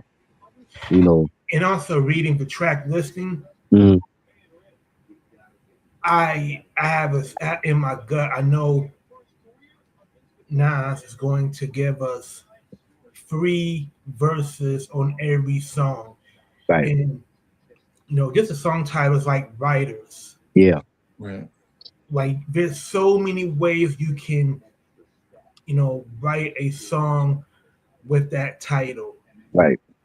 He can write about uh, authors, Hmm. journalists, Right. poets, songwriters, like, Mhm. and Nas is like a Wikipedia because he will make a lot of references that are known and obscure that would make listeners want to look up who is he talking about. Right. And if you know what he's talking about, then you want greater context on what the real meaning is behind the bars. Right. I agree. That could be a song about ghostwriters. Yeah. We know Nas was a ghostwriter himself. He wrote hits for other artists. You know what I'm saying? And there's another song on that track list called Junkies. Right. like, Yeah. like Nas is an '80s baby. Uh-huh. Like one thing about Nas, Nas loved black exploitation movies. He Right. loved soul music. He Right. loved black culture. Hmm. Like like I, I'm really going to really uh, zone out, on this album. That could mean a lot of things. He might do like a concept song where he's like, telling the story of being in the mind of a junkie, and a junkie trying to get clean, or it could be a vinyl junkie, or you know what I'm saying. Yeah, That song could go so many different routes. Right. You know. yeah, I Mhm. see what I see where you're going. Yeah. Like it could be it could start out like he's talking about drug addicts, but Right. at the end, what he's really talking about is uh, people that love music and can't Right. get enough Right. Yeah. of music. Yeah. Facts. You know, he has a song for the ladies on there called Bouquet. You know what I'm saying? So that's gonna be a love joint for the women, and I want to hear the beat for that because you know there's not too many joints that Gangstar did was about the women. You know what I'm saying? And I love Lovesick from the what was that Step Into the Arena album. Yeah. That was my joint. Lovesick was fire. And I Valentine's love Day X girl to the next girl. Even Yeah, that I love that one too. Yeah, and Valentine's Day is a couple of months away, so right. Bouquet might be, you know, that might be something that he could drop around, Valentine's Day and Yeah, and really do something special with it. facts. Yeah, you know, my story, your story with the AZ joint. That's gonna. I feel like it's gonna be like a retrospective song about their careers and you know how far they've come and so many collabs they've done together. Yo, ever since the track listing was announced, Mhm, I was trying to uh, figure out how many collaborations they've done in total because I mhm. want to make my own playlist Right. of Nas and AZ collaborations Yeah. because because it Yeah. got me thinking: Mhm, is AZ Nas's lyrical equal? mm. mm, I don't They've as been because they have a synergy between them right. and they have a brotherhood between them. But I'm talking to your ears. He's not as deep as Nas lyrically. Like as far as like content matter, like I don't think AZ could do a song like I Can. You know what I'm saying? Like Nas is on that level, but like street shit, I think AZ got it when it comes to like the street shit. yeah. Mafioso shit, like he got it. But I don't think his content is not as deep as Nas. Right. That's fair. Right. Um, I'm gonna say this too. When it comes to that, I'm gonna say that my guy AZ, and I love AZ, bro. I Mhm. love AZ, right? I think he's Nas's equal on a verse. He's not Nas's equal when it comes to song making. Right. Like if I gotta give AZ three verses, I'd say Nas is best, right? Mhm. Hmm. Um, Method Man put it best when it comes to making a song. Mhm. Man said this term, and every time I hear it, I'm like, it's so simple and so complex at the same time. Method Man said, "Roll that shit, like that shit, smoke it." Like in a song, like three Right. verses, Right. like your starter verse, your beef verse, and then your ended verse, right? Right. Like all of them legit have to be strong because one's your starter, one is the beef of the song, and then the other is your ending, Right. right? I don't know if there are many rappers that are as great as Nas as doing that 1, 2, 3 method, right? Right. And so when if like if if I put Nas with other rappers like Cormega, AZ for a verse, I think they might be equal to him on a verse, right? But on Right. a song, nah, I'm not going to get no Cormega tattoo, bro. Cormega's like, Uh, you feel me? Like not from Mega Cormega, Tattoo. yeah, like Cormega's alright, right? Right. But he not Nas, bro. And Right. and and I know Cormega knows that, right? And so it's not Mhm. disrespectful to him. But when you talk about the three verse kings, the song kings, album kings, Right. yeah, Nas is at a place kind of like by himself. Yeah. So I Primo really outdid himself on the Dilla album, and I'm hoping he carries that over into the Nas album. You know what I'm saying? So far, like only clip I heard is the Welcome to the Underground I heard a piece of that. That sounds fire. But this is like a real album. It's not 7 songs. It's like 15 tracks. So they're not playing. Like they're giving us a full album. You know, I'm Yeah, like, yo, the fact that it's 15 songs, and we know that Nas, he he's not going to give any less than 3 verses. Right. I was just thinking about what Freezy just said. uh, You know, as far as people like Nature, Mega, Az, they certainly are as good as Nas. On a posse cut or on a collaboration, but as far as like creating an album mm, that will be talked about for years. right. It's hard to disagree because is anybody doing like a retrospective on Asiatic? God Sentinel in the place. What up, God? Yeah. What up? This What up, my brother? Hold up, man. this What up? How you guys doing, man? Dylan, this is the homie God Sentinel from he's on the West Coast. Salute, Yeah, I'm bro. in the Southwest. Yeah, I'm in Burke, Breaking Bad land. Yeah, man. Salute. Yeah. Respect, fellas. What are you guys up to? What are you speaking on? We talking about the Nas and Primo album coming out. Oh shit! Damn. What we were talking about. Jump up for a second. Mhm. All right. Yeah, we were just talking about is Az Nas's lyrical equal? Oh, wait. That's a fire ass question. Damn, I'm glad I tapped. Thank you. So I'm glad I tapped into this. Is AZ Nas's lyrical equal? Yeah. Yeah. Right. Oh, damn, that's a fire ass. Ooh. All right. Let me see. Let me set this right here, brothers. Let me set this shit right here, brother. All right. Let me see.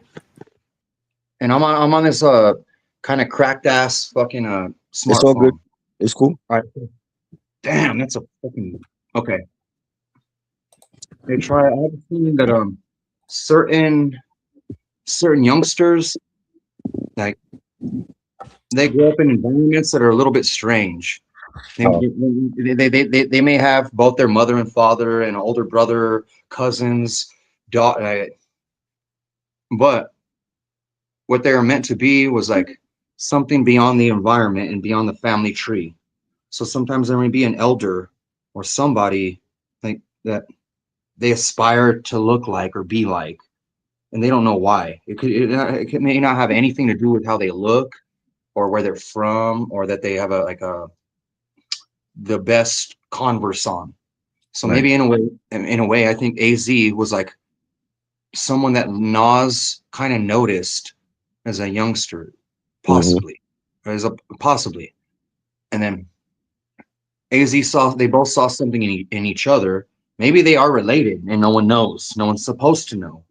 Right. That could be another possibility. But another one is that a mentor can take on an apprentice, but eventually the apprentice will fucking end up being equal to the mentor and then outshining, but never forgets where he comes from. And Right. and then the mentor is always going to be the sickest fucking wand holder anyway. Facts. So in a way, I think AZ, maybe that's why Nas turned his name from Nasir to NAZ or NAS instead of using the full name. He's like, damn, the Asiatic god that I didn't know why that I look up to. Well, I actually would say that they are equals. Like I said, like I will say like I'll put it best, like verses, I feel like they on the same level, but but song wise, I think Nas makes better deep thought provoking songs than AZ. All right, brother. On that note too, yes, I no, okay. I don't think you're wrong, But I think Okay. Nas is able to go a little bit more intricate and deeper on storytelling and put you in a movie when you had no Right. idea what the fuck that movie is. Right. Put you in the projects and the dirty stairwells, and then end up running into Ray or Ghost randomly.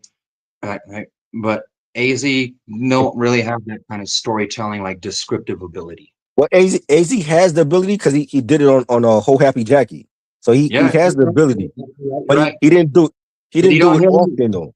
You don't have the real fucking like Stanley Kubrick, Right. Stephen King, little intricate, like there's a roach going by the dirty can as I'm walking through the Right. alley, like Nas Right. Right. does. Right. Yeah. You know, like he has the ability to do it, but he didn't use that ability often. Oh yeah, and one thing about AZ, brother, for real, AZ Mhm. is really, really sick with the sophisticated, like, I'm already in a penthouse loft, but I still care about the grime. But I'm in a Right. penthouse loft cracking Cristal with my Right. Vals and two bitches named Val. Okay. So Before Nas did. right. Salute, Rick. Peace, salute. Rock, Yo, this With your rock, man. salute. Freeze in the building. Okay. yes, yeah, Freeze's here. We got the homie God Sentinel from the West Coast. Hey, What peace. up, y'all? What up, Peace what to up? the West Coast.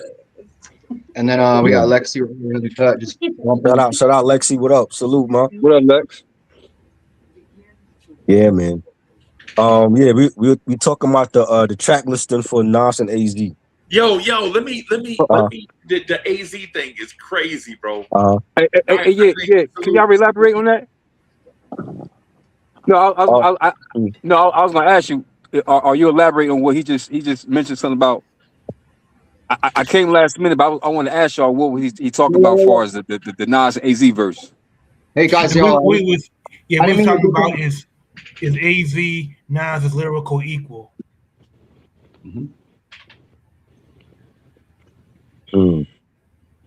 Lyrical equal. Yeah. I'm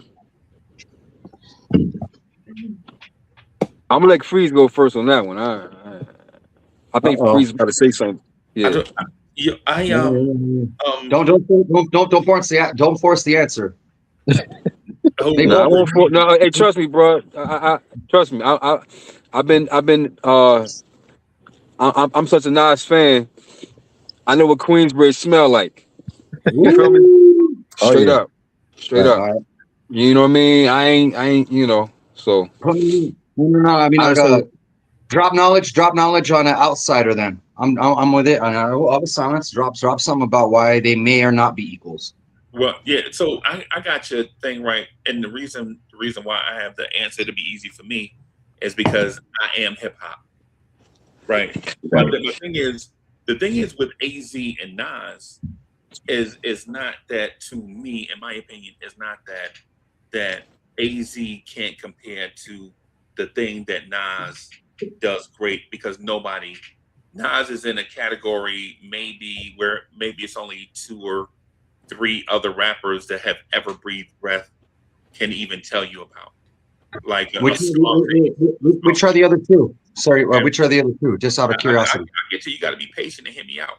So my thing is with AZ though, the AZ part is AZ legitimately is the street guy that went through the struggle, and he's telling you the ins and outs of his life as these things occur or have occurred.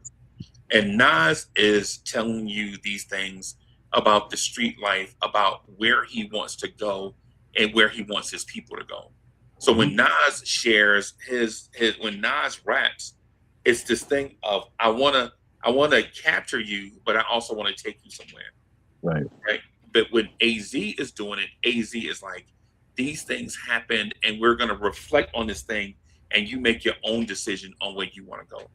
Like when you hear AZ, like when you hear AZ always gets deeper into things, like when you hear him refer to the nation of gods and earths and his people. Nas does as well, and you know what I'm saying. But when AZ does it, AZ talks about the path where he makes a lot of simple mistakes based on how the trappings of the world will trap a young person who goes from not having anything, does something wrong to come up and gain status. And then once he's there, he's like, yo, I'm making mistakes because I'm being tempted by the same thing that everybody else is tempted by. But I'm falling for this stuff because the money and the champagne and the girls to me are more valuable in this moment than the lessons that I'm getting from the nation of gods and earths.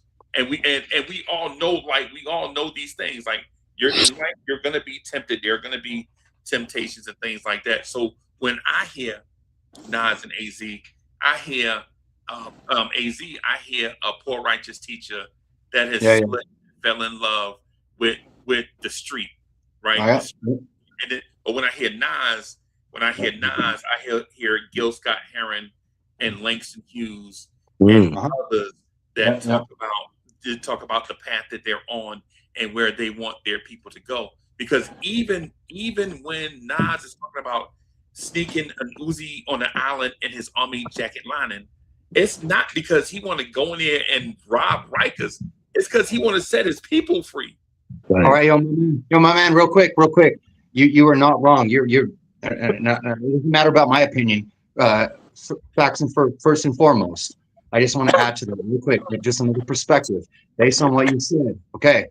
All right. In the message, when that album starts, the song "The Message," at the end of it, there's AZ saying, "Yeah, fuck yeah, we're gonna blow these niggas back though. They don't know." Yeah, and then AZ is the very end. Okay. In the song Nas, "The Message," he's talking about boss shit, being in Las Vegas with mad money to blow and cracking women's legs wide open. So in a way, I just counteracted what you said on that one joint. So for one, "The Message" is my favorite Nas song, right? I just bomb dropped and debated you in an opposite way. That kind of canceled out what you just said. That Nas is all about. You can't cancel me, bro. Listen, I respect where you're coming from. I respect where you're coming from. The whole point is about being a boss like Donald Trump. The whole song, "The Message," was about money to blow before Drake was talking that shit. Before Drake was talking that shit on AZ after he was fucking taught in a way. Yeah, but also, God, that was during the Escobar era though. Like he had switched up after Illmatic. Yeah, but no, but he's still a young man being taught. Hey, can I say something, gentlemen? Yeah. Can I? I want to piggyback off both of you, from what both of you said. I want to add on. One, I'm gonna start with I'm gonna start with Freeze. Bro, I forgot your name that quick. God Sentinel. Huh? Or you can just G simple and easy. I just usually go by G. You know, that's my brother Tri. Yeah. I like. Okay. This G is simple. Yeah. All right, G. So, all right. For one, let me ask you this. Matter of fact, you know what? I'm gonna say yours for last. I'm gonna piggyback off of Freeze real quick. I agree with what you said, Freeze. I just want to add one thing, right? I just want to add a verse to your confirmation about how AZ was that guy. He was taught righteous, and somewhere down the line, you know, hey, he's human. You know, we come from where we come from. Yeah, he flipped up, like, you know, through the streets and things like that. But guess what? That was the verse of his introduction to the game. We were beginners in the hood as 5%ers, but something must have got in us because all of us turned sinners. You know what I'm saying? Right. So hold on. So that confirms what you said. You get what I'm saying? Now, G, let me ask you a question. Yes, sir. What's up? What made you ask, was they lyrically equal? Would you ask that about Styles and Kiss? I didn't ask That's that. one. What made you ask were they equal? Because it was their topic. That wasn't my topic. That was the question. Yeah, that was the question. So y'all asked. So basically, this as a group, you asked. My topic. Triborough, was that my topic? No. We asked Oh no, the no, I'm just. question. Oh, Yeah. hey, bro, it's all good. No, I'm just asking. Yeah. Because I I never just heard that answered question you. before. I just answered you, dog. I just answered you. I just answered you, brother. I just answered you. That was not my topic. You No, entered after I No, answered it. that was I think Rock had asked that question and then Freezy no. just give, Oh, all right, no. So yeah. what I'm saying is to all of y'all, I'm Yeah. asking, what made you ask that question? Because he's the only feature he's the only feature on the new Oh, yeah. album. And actually, sir, yo, my brother out in the East Coast that just asked me. And we've never met before, man, but respect, Hold on, man. my bad, fellas. Hold on, something going Yeah. on right in this garage. I'm trying to get out this garage. You know? Y'all little niggas, Yeah, hold on. My bad. It's all no, right. no, handle I'm it. sorry. Yeah, nah. Yeah, my All right, so bad. hold up. Yeah. No. All I was asking. No. All I was asking. Well, well, this question is for the group. This question is to the group. I was invited through a My link. question I is. was invited through a link from Triborough, who originally this whole conversation was about what do you think about the new Nas and Primo album? And then No, bro. I'm not dumb. No disrespect, but you're going a little too far. All I'm God, asking as God. a group. I'm asking you as a group. What made y'all ask this question? That's all I'm And asking. You make it a little too question, complicated. yeah, the question was just asking the group because we were talking about the That's album what I'm asking. coming I'm out. asking the group. I'm not. Yeah. Yeah. I don't want you. I don't want you to think that I'm. We just You know. want Yeah. to hear like what's your thoughts about what to expect of the album and your thoughts on the track listing. Yeah. I know. My question is, what made y'all ask that question? That's what I'm asking. Like, what made? Yeah. Well, because like being that AZ is the only feature on the album, and like AZ's actually worked with Primo in the past. Busybody. Right. No, You know because what you I'm said saying? lyrically So, equal. I right, never heard that before. That's why I'm like, wow. Like, you know what I mean? Like, If you stop and listen. God, it's all good, bro. We all here to talk about what we all love. I know. nah. I Yeah, just answered yeah, you bro, You still won't yeah, bro. listen. Chill out for a second, bro. I'm trying to Please. have some fun with this. Listen, We all here to have no. fun, God. My answer is this. My answer is this.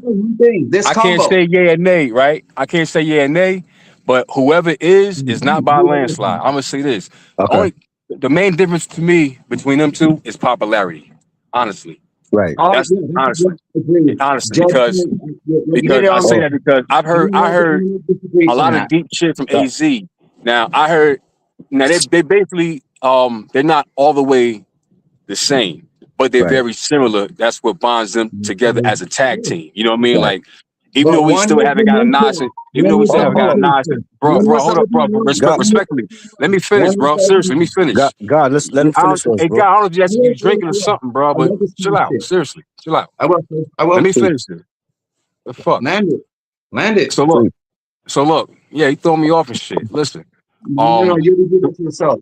When you God, answer me. hey, bro, hey, bro, chill, yo. man, who the fuck? Yo, God, bro, come on, relax, bro. bro. Damn, This like, is what hip what hop, you bro. mad Come for? on, man. How the fuck you got a drink and you We still mad? What the fuck is your bro, problem, we bro? all Damn. here for the same thing, Yeah, I'm just God. Come answering the on, question. I'm man. having fun with it. I'm not mad at nobody. What's your problem with me? God, The fuck? come on, Yeah. bro. Yeah. So look, After hey fam, so look, Ray finish, then you go. yeah, but you don't gotta be negative either, bro. That's it. We're gonna leave it at, we're gonna leave it here. But here's the thing. Leave whenever My you guys question, tell me to.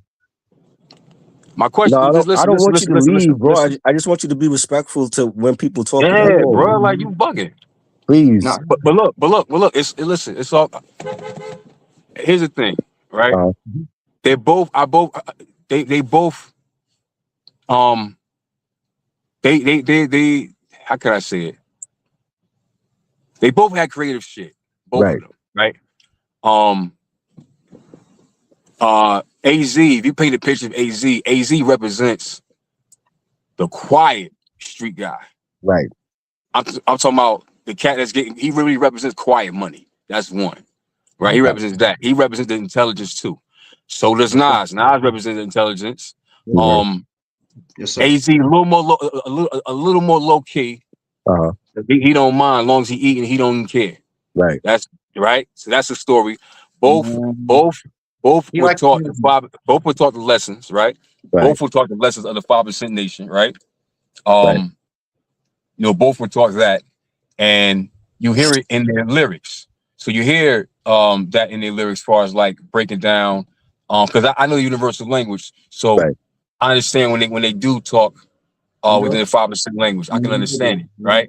Mhm. But I think I think it's more. But but that's an interesting question because my whole point is it's an interesting question because let's be honest.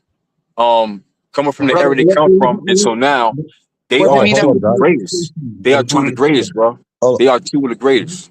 You can hear me. They are two of the greatest. Straight up, they're two of the Hold on. greatest. Az Guaranteed. is that guy. Right. Az is that guy. And on some real shit, I don't think you understand the concept of this. I think low key, this is the last time we're gonna hear Nas album for a while, and it's gonna give some type of Illmatic energy. Because guess what? Illmatic only had one feature. That was AZ. Right. And this one has one feature. That's AZ. Right. You get what I'm saying? And now Preemo didn't produce the whole Illmatic, but he produced the songs that had some of the biggest impact. New York State of Mind, Represent, Memory Lane. You get what I'm saying? So, you know, and the one feature was AZ. So guess what? But you know what? He gonna catch. Don't be surprised if we finally get that Nas and AZ. That's what Rocker said. Rocker said that. Hey, Rock. Hey, Rock, what we doing, Rock? Hey, Rock, what we doing? What we doing? I think that has to happen. What we doing? He landed it. It's almost like it's almost in the universe. Yeah. Yep. Word is born. That's what I'm saying. And look, that fucking around to be a part of Legend Has It Series 2. Facts. You get what I'm saying? Yo, the meth and I wouldn't be surprised if the meth and Havoc shit be a part of that shit too, bro. Yo, true. Yo, and real quick, I want to say one thing and I'm gonna chill for a minute, right? Yo, nigga, I played that meth and Big L like 10 times in my car last night, bro. I swear to God. The Big L album? I played the Big L and meth song last night 10 times, damn near. Hey, when this next 6-month drops comes, guarantee the new Meth and Red's gonna hit. Probably around South by Southwest March area. Probably maybe around March to May.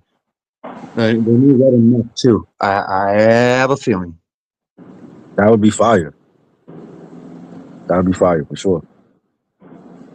You know, and I don't know how y'all feel about this, but because AZ is so humble and modest, I actually think Nas wants to do this album with AZ, kind of as a thank you for always holding him down. He never fell out with AZ like he did with Mega, and Nature, How y'all feel about that? I agree. I like I said, I think if he's gonna retire, I think like before you retire, you're giving us the Preemo album that we finally wanted. I would love for him to do an album with AZ and maybe a Firm Reunion album, and then he can retire. I ain't gonna front. I don't think Nas gonna fully retire. I think Nas just probably chill out for a minute, and you might hit some features, and then we still might get kind of like what Hove doing. You know what I mean? Because I ain't gonna hold you. Let's keep 1,000, man. I know Hove coming back next year, but nigga, don't try to compete with Esco, nigga. Esco the GOAT. I agree. But Hove the GOAT too. Don't get me wrong. Hove is that GOAT. Don't get me wrong.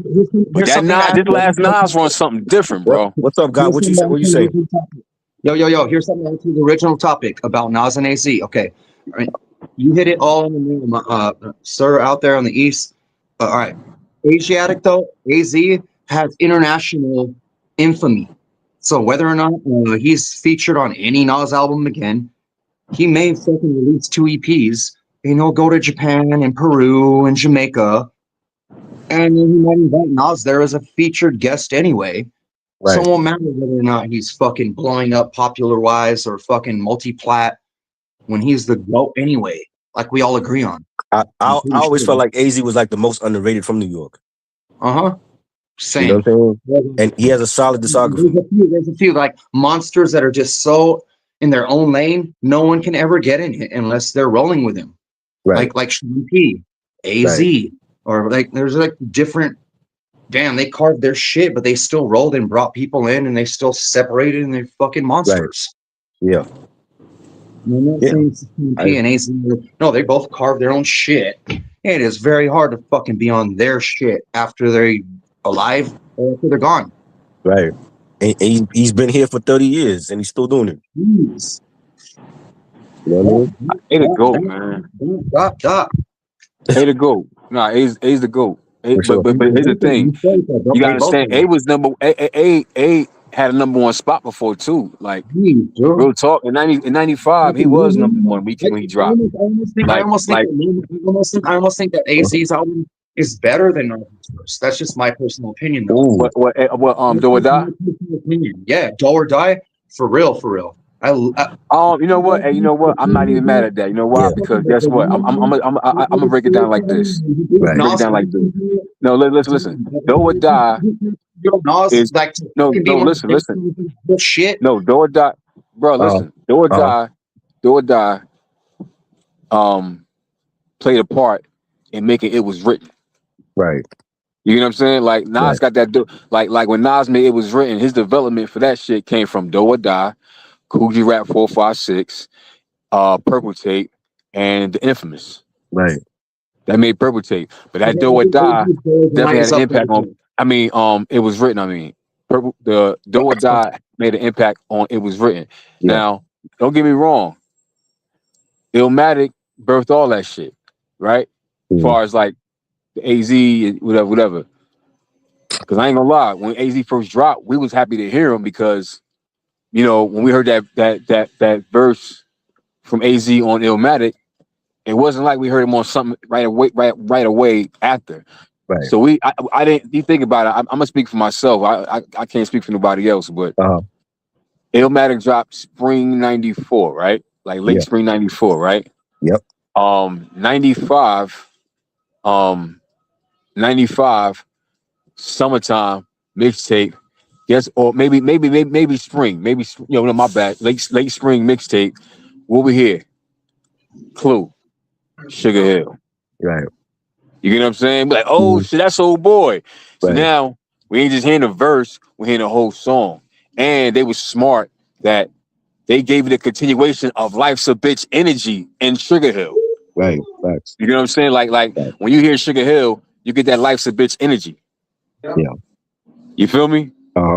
You know what I mean? Like it sounds like a continuation of Life's a Bitch. Yeah. You feel me? Mm-hmm. The flow, the type of beat, you know what I'm saying? Mm-hmm. And I was smart, you know what I mean? So you recognize, because you recognize him from that sound, so that was all strategic by design, you could tell. Right. And it worked, you know what I mean? And shit was dope. Right. And he represented that fly shit, you know what I mean? Like, you know, everybody know, you know, if you didn't know me by now, everybody knew it was me that know that I'm a Nas fan too. But I ain't gonna lie, AZ said something in the Asiatic album. He said since Nas, niggas swore I was Queensbridge. Like I told y'all before, I thought he was from Queensbridge at first. Nigga, when Life's a Bitch came out, the way he was flowing and him talking in the introduction, nigga, I thought he was from the building. Right. Real shit, nigga. He sound like he live upstairs. Yeah. You know what I'm saying? So, real talk. Nah, AZ my guy, bro. Real shit. Facts. Real talk, nigga. I give you a lot of AZ verses. A whole lot. Straight up. Yeah. Puerto Rico salute. He said, I'm expecting the album to be crazy. I think we all expecting the album to be crazy. In a good way. In a good way. Yeah. Real quick. I got something real quick. Hey, try and fellas, all right. Up? You know how Kendrick did the GTX. Yeah. Can you see in a way? You don't have to agree with me. You know, I'm not trying to mastermind nothing, but couldn't you fucking see Nas if he don't bring AZ or back Foxy or Cormega, do something similar in like right before Christmas next year, and then just tap in like Gorilla Nims or whoever is like the like sounding like Atlanta from New York, and then he has fucking 9 different features, and then like 2 fucking R&B singers a year from now. For the firm reunion? Huh? No. All right. I'll rephrase it. Try. I could see Nas trying to put the East Coast back on the map. Like we never left though. We never left. Back on the map, bro. Do you see what happened this year? Legend has a series. I'm not saying you guys never left. Fuck no. You guys own the map. I'm not saying that. Mm-hmm. I'm saying a year from now, I could see Nas putting out an album with nothing other than the next up and comers from nothing but the East Coast, and maybe some, and then 3 R&B singers. I Similar. don't know. Nah, because I don't think he's that type Bro, of you ain't even executive. appreciate what's going on right now, bro. Like, Be- bro, I don't think he's that type of executive to do that. Like I that's think too that's much, something bro. that's like more of Gotti or Puff would have did shit like that. That's right. You're right. But could he not do that? Well, of course he could. Would he though? Nah, I don't think he would do that. I mean, That's he too already much, did that. yo. Technically, he did that with the QB Finest compilation. That was years ago. He put out like 2 volumes of that where it's like all Queensbridge finest artists. Yep. And yep. But he didn't have the Mass Appeal label back then. It was Ill Will Records. You have a brother, but what do you send Miley Cyrus on a remix and then some new fucking badass from Atlanta on Hell nah. He ain't doing that shit. I think he would lose his audience if he did that. Yo, that don't make any sense, bro. That's like a crash out. People honest with you. If he put Miley Cyrus on that, I will stop listening to him. What the hell? Like, bro, Nah. Yo, for you to ask that question, yo, I don't think you know Nas like that. No. Real talk. No. I'm saying I do. I get what he's saying. Nas is not that type of person to do that. Yeah, man, that's all over the place type shit. Man, ain't nobody got time for that. You know, like first said like some stupid tabloid reporter. No, it just came up. I want you to know you're like on the fly. It just came through. Like Preemo did a remix for Miley Cyrus, and I don't even like that. You know what I'm saying? Try not about Miley Cyrus. No, I know, but I'm just saying I don't think Nas is gonna do that. Like at where he's at it in his career at this point, I think he's done looking for talent. Like he tried it. He had Bravehearts with his brother was in the group, and he had Nation, Millennium Thug, and I don't think he's gonna do that anymore. See, here's the thing. Hey, listen, man. You see what level he's on, man. He brought the legends back. Yeah. Like what's better than that? Like, yo, he's responsible for making 2025 one of the best years of hip hop. Real shit. For sure. Real talk. He don't need all that extra shit, man. Who fucking want to see that, man? I think people want to see him run it back next year. Run it back, not run it bad. Hell no. Right. We don't want to see him crash out. We want to see him run it back with some legend. Hell no. Nah, you know shit like that, man. Hell no. Bro, I just heard Eric Sermon's new album, and it is one of his best albums. Yo. I heard some of that shit, some of the Dynamic Duo. Yes. Yo, word up. It's called Dynamic Duos. It's an album concept where like every track is like with a dynamic rap duo. Yeah. So you got Bandit can't stand it. Yeah, thank you, fellas. You got EPMD. He got EPMD. Him and Paris is back. I thought he only released a 1 song or 2 songs. He was releasing some singles like the past 2 years, and they made it on the album. But when you hear the album, like to hear Conway and The Game on one track together, they killed it. And you got EPMD back together on Test Me. That's a fire track.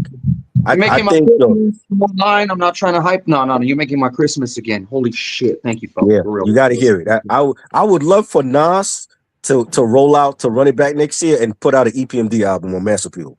I would love to hear that. You know what I'm saying? Yo. And yo, I want one thing to drop something too, yo. I want the Locks to stop. I want the Locks. Yeah. And then we supposed to get a Locks album after that Versus. Right. A Jadakiss solo shit too, man. We need the Locks for sure. We need a Jadakiss album. But I don't want Jay to pick none of the beats. Let Westside Gun do that. Yeah, I was hoping he still took advantage of that opportunity, man. Westside, man. Yeah. Let Westside don't miss, boy. You know what I'm saying? West don't miss, yeah. West don't miss. For sure. And yeah, I like MOP. They ain't put out an album in a minute. Yeah, I think MOP. I was happy to hit him on the Dynamic Duos. Like, yeah, I was real happy, man. Definitely. Like, I gotta be honest, man. Like, just you know what I mean. Appreciate that. And yo, real shit. I can't wait till Christmas vacation, man. And yo, I'm you know what I mean. I can't wait, man. I'm zoning out to all that shit, and I'm gonna cop a vinyl when I go to that Mass Appeal shit. Yeah, I'm supposed to be going on Saturday. Hopefully, the weather's good. You know, I'll be going on Saturday. All right, yeah, I ain't gonna be able to go to the Christmas vacation, huh? Say it again. It's What is ending. it? What's the pop-up? It's Mass Appeal. Legend has a series. What is it? The shit is dope. It's like a studio type shit. Sure. A theme studio each room. It's a theme of you hear me? Yeah. Yeah, I can hear you. Yeah, I can hear you, man. Yeah. This is crazy.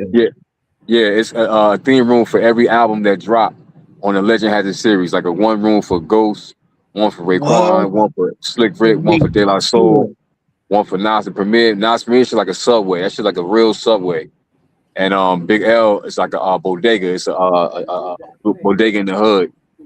You know what I'm saying? Trying to figure out who else. Yeah. Well, Mobb Deep. Mobb Deep got the shit with that. That's actually Prodigy dirt bike, yo. Oh shit, I didn't know that. That's the dirt bike. That's the dirt bike that he had that picture on. He was on the dirt bike in the kitchen. Wow. I didn't Nigga know that. Wild Out he had a picture with him in a dirt bike in the kitchen and shit. Yeah. That's crazy. Oh, that's his dirt bike, yo. So yeah, during my Christmas break, sometime doing that, you know, I'm gonna head over there. You know what I'm saying? And wow, head over to the city and shit. You feel me? Yes. Yeah, yo, good shit. There's a lot of good albums that's out. Like this whole year to me was better than last year. I think the releases were better. Yes, I agree. Master Pill is up. Straight up. And you know what? I hate for everybody that this is a good year for hip hop. Yeah. Have you guys what have you guys know anything about that new Master Ace shit? It only came out on Rap Winkle. It was like Master Ace and somebody. It was like a double blue vinyl. No, I didn't hear it. Yeah, that's what I was wondering. I haven't either. But I'm not trying to name drop. Like, I'm just curious who the producer was. But Master Ace. I know if it's not Marco Polo, I don't know. Producer. Yeah, that came out this year though. Like maybe 2.5 months ago. Well, is it a re-release? I think they re-released the vinyl with like a bonus cut or something. Okay, all right. You might be on it, Trey. Yeah, because he had there was a remix on it with Talib Kweli. I missed it. So I was wondering if that's a new album or not. Nah, I think they Richmond Hill was his last album. Yeah, they re-released it with the Talib Kweli feature. Okay, all right, thanks. All right, word. Damn, that Mass Appeal shit. Jeez. Hey. Yeah. I don't ever try to pretend like I'm something I'm not. That's I'm not about no name drops or magazine companies, but you keep this shit alive because you are it, and I believe it, and so am I. I live in a different area, different realm, but fuck no, we all gods until we understand who the fuck we are, and you try to shed light through darkness. Thank you. Appreciate it, man.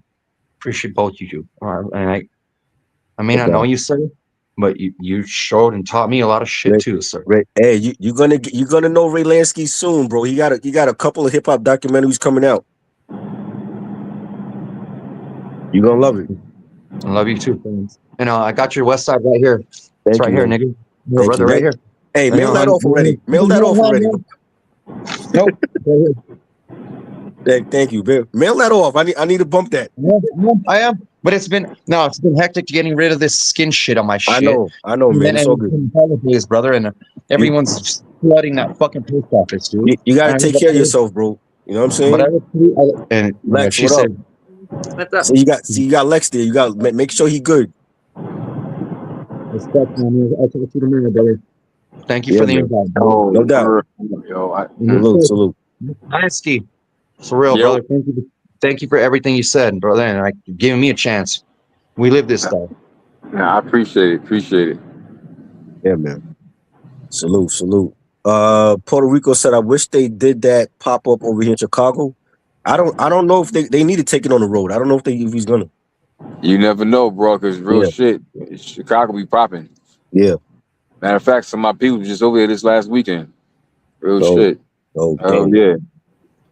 I saw the pictures online, and I like how they have like each room dedicated to each release from Mass Appeal this year. All right. So you can have the Mobb Deep experience. You can have the Raekwon experience, the Ghostface experience. Right. To me, it looks very well designed. Yeah. It look official, definitely. Yeah, that shit like a real subway with the Nas and Premier room. I'm like, oh Yeah. shit, that shit look dirty, like somebody done pissed in it and everything. Right. Real talk. I'm ready for that. Word up, I'm ready for that. Puerto Rico said a damn near almost every release from Mass Appeal from the Legends has it series on vinyl except Slick Rick. Okay, so you're missing the Slick Rick on vinyl and Big L. Yeah, that Big L shit, man. I had to, like I said, I had to go back and listen to it because it was, we got so much music coming out now Right. for us. Mm-hmm. You know what I'm saying? From that era. But the real shit, I slept on it. I ain't gonna hold you. Yeah. You know what I mean? And that meth and I'm trying to listen because I know once Friday hit, you know how it's going down. Right. That's all I'm listening to. Uh-huh. You know, look. He gonna continue the same pattern he did with the Mobb Deep album. Look. For me, it was the clips. I'm playing the clips until Alfredo 2 drop. Right. Playing that until the Infinite drop. I played that until De La Soul drop. Right. And it looks like I'm be playing that until next year. Lightyear. Right. You know what I'm saying? Right. Unintended. Yep. For real. Yep. For real. Because that shit that Premier played, I was like, ho. Yeah. Yo, I'm like, oh shit. That was the Welcome to the Underground. Yeah. And Fat Joe said something like, yo, man, like Nas really like in his bag with the flow. Like he done some other shit. Mm-hmm. They're like, nah, it's been half flow. He's like, nah. You understand? Like, that's not easy to keep a fresh flow and just keep every fucking verse you spit the whole fucking year. Everybody like, God damn. Now I know, all right, that was all right. Because sometimes people have all right verses. Right. But that nigga just, and then the fucking De La Soul feature, I wasn't expecting that. First of all, the introduction to his verse was fucking ill. Yo. They go jungle right there. Yo, they go son right there. Hey, yo, let the God do, let my brother through. Unsmackable, half of you laughable. You won't be photographical if I have to go through half of your crew. Come on, man. Yeah, that's fire, man. That motherfucker. He tells some the 4 Fuji, the 4 ZZ Top, who me? I fantasize musically when it's suiting me. Hey, he kills shit, man. Listen, that nigga problem, man, still, bro. And I think he really gonna go out with a bang with this Premier shit, yo. Straight up. That nigga go, yo, straight up, yo. Nas first God of the year. Fuck that. Nas is first God of the year. First God of the year. First God of the year. Nas. Nas. No doubt. Real shit. And he ain't even dropped the album yet. Look at this shit. Yep. He ain't dropped the album yet. And it would have been so easy for Nas to get his Lifetime Achievement Award and just right off into the sunset like John Wayne. I still got more in me. Right. Like I still sound better than I ever have, and I got iller verses than your favorite MC. That's half my age. Because like you said, like the time between releases, it was like a month. So just when you're getting used to, zoning out to Mobb Deep's album, then you got Big L's album, and I can understand not getting to Big L's album quick because it's Big L isn't here, and you want to listen to new music, right? Where the producers and the people involved are there to create the music and make the decisions themselves. But man, to me, I don't think there's another MC that can follow Nas's blueprint with Mass Appeal and be half as successful. Facts. Yeah, real shit. He went all in. He went all in for this one, man. Like the rollouts, the real shit. This we call bring hip hop back. Yes. It never left, but as far as like bring that level of energy. Yeah. And everybody's happy, especially from our era, man. Facts. All that real shit. And like I said, man, the music is more freer, man. Fuck all them whack ass executives. Oh, we're trying to mark, man. Fuck that. Because at the end of the day, globally, everybody want that real shit. Right. You know what I mean? Everybody want that real shit. And being that it was gone for a while, that's how people like West Side Gun and all of them. You know what I mean? Because no, don't get me wrong. I can't not. How can I say? I cannot. It's impossible for me not to include Griselda for bringing that essence of hip hop back. Straight up. Facts. Straight up, yo. And I ain't gonna lie. I'm gonna keep it 100 with you. And people might disagree with me. The first, right before Griselda, right? A year before Griselda, about a year before Griselda. Well, no, I'm sorry. A year before I got up on Griselda. You know who I felt brought that feeling back? Who? When he first like dropping mixtapes and shit, and Flex is playing them, and I just seen him at the fucking Fresh Dress movie premiere. Nas and all them was there. Pusha T, Davies, yo. Davies, yo. It's just that he still ain't get the flowers he deserved, but I feel Davies is still gonna have his #1 day in a minute. I can see it, especially like the way the crowd was happy as fuck when he came out for Stove Got Cooked, and they did Bodega Trunks. Right. Yo, that shit was dope, yo. I ain't gonna hold you. I was like, oh shit, my nigga, real talk. You know they kicked me out of school, baby. I'm the one, not the two. Yes. Yo, that's my shit. And Stove God is on that new EP Westside dropped. Yeah. Stove God. Yo. Only thing is, I don't like that Ghost Stamp song. Nope. I don't like it. I don't like it. That shit sound like I woke up in Atlanta. The fuck? Real shit. Oh man. Nah, word up. Feel like I just got the plane in Atlanta, yo. Real shit. I love Atlanta. Don't get me wrong. I got love for Atlanta, but you know what I'm saying? They ain't it. Yo, Ray, did you see the Cassidy battle? Yo, bro, yo. I'm glad you brought that up, man. My homegirl, she think that I'm gonna ask y'all. Let me get y'all opinion on this. My homegirl, she think that Cassidy did some bullshit because he was getting his ass whooped. Lyrically. That's what she said. So it got me keep running it all over again because I was like, damn, I've seen something like that, but the battle still continues. And I'm like, now I remember all right, here's the thing I analyzed about Cassidy. Cassidy can sell a battle. I'm gonna keep 100 with you. The nigga face-offs be crazy. You know what I'm saying? Like he can sell a battle, right? As far as him beating the battle, I still give it to him, right? Even though some cats be, it's certain shit that, you be like, he might have missed. But overall, I give it to him, especially, coming from the mainstream shit, even though he's a battle rapper before that. Right. However, I'm seeing I hope she's wrong. Because if she's right, I'm seeing a pattern because remember this happened with Disaster in 2014. They battled, right? And I was pissed because I ordered it. I ordered it at the shop. We all was at the shop watching this shit. And next thing that shit happened. And we pissed because, it was a pay-per-view. Right. So I'm like, all right, cool. All right, fuck it. You know what I'm saying? The next day I had to go on YouTube or the link or some shit like that. And they finished it the next day in a garage. Right. Some shit like that. So I was happy for that. All right, cool. And Cassidy won. One of my bros said he think Cassidy would have lost if they continued the battle on the stage. You know what I'm saying? And then Cassidy wanted, I see some footage with Cassidy outside with his niggas on the block, like outside the venue.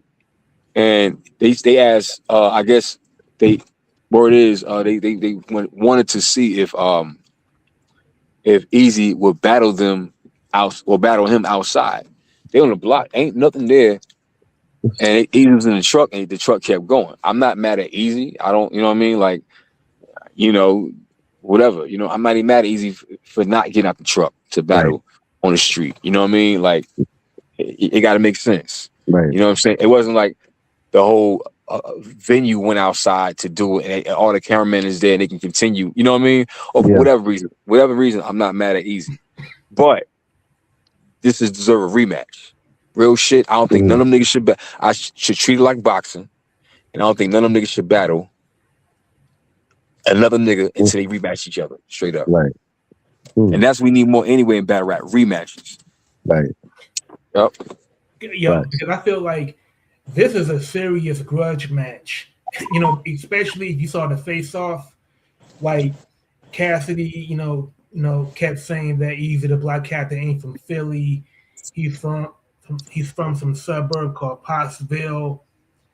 And he was like Cassidy was really dressing down Easy the Black Captain, like and the thing is like with Cassidy, like he been arrested for murder. Like he did jail bids. So there's nothing you could say to Cassidy that won't make him the toughest street nigga to whoever he's battling. And I felt like Easy the Black Captain, he was on the defense so much that I believe Cassidy got in his head, even in that first round. Like Easy the Black Captain is a better battle rapper than Cassidy. But when Cassidy started, talking about Easy's mother and made that scheme, your mom's a crackhead, and the toughest battle that you've ever had was keeping your mom off of Tay Rock, play off of the battle rapper Tay Rock, and Rock. Like I felt like Cassidy, had he kept going, he might have started to find his groove. Right. So Cassidy or Cassie, you mean? Cassidy.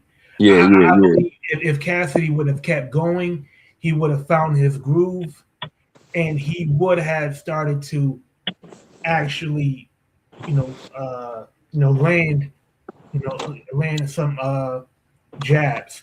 Maybe not. So you think that's why that interrupted? No, I believe what Cassidy did was counterproductive because, Right. like, if he did that on purpose, then you sabotage your own success because because he had a lot of people that was on his side.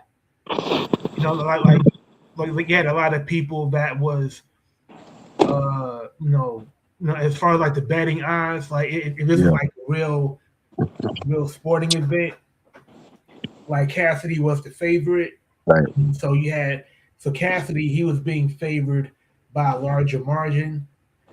But now, after Cassidy started started being really extra with Easy, and the venue decided to cut the battle short because the entourage just became too hard to manage. To me, that was counterproductive because you had a chance to really beat Easy convincingly. Right. And there's a lot to talk, and there's a lot to diss Easy the Black Captain about, like the way he handled, getting his ass whooped by Pop Juice. Easy the Black Captain about, like the way he handled. Yeah. Now you good, Rocker. Yeah, like the way he dealt with the Remy Ma situation. Yeah. Like ever since that situation, he lost to Geechee Gotti. He lost to Shotgun Suge. Damn. He lost to somebody else. And Easy, he could have used a win like this. So there's extra motivation to do the rematch. But in my opinion, I don't know how you feel about this, Ray, but they got to have like the entourages, like at a minimum. Like you can't have 30 of your dudes, behind you. So maybe instead of 30, maybe have like 10 at the most.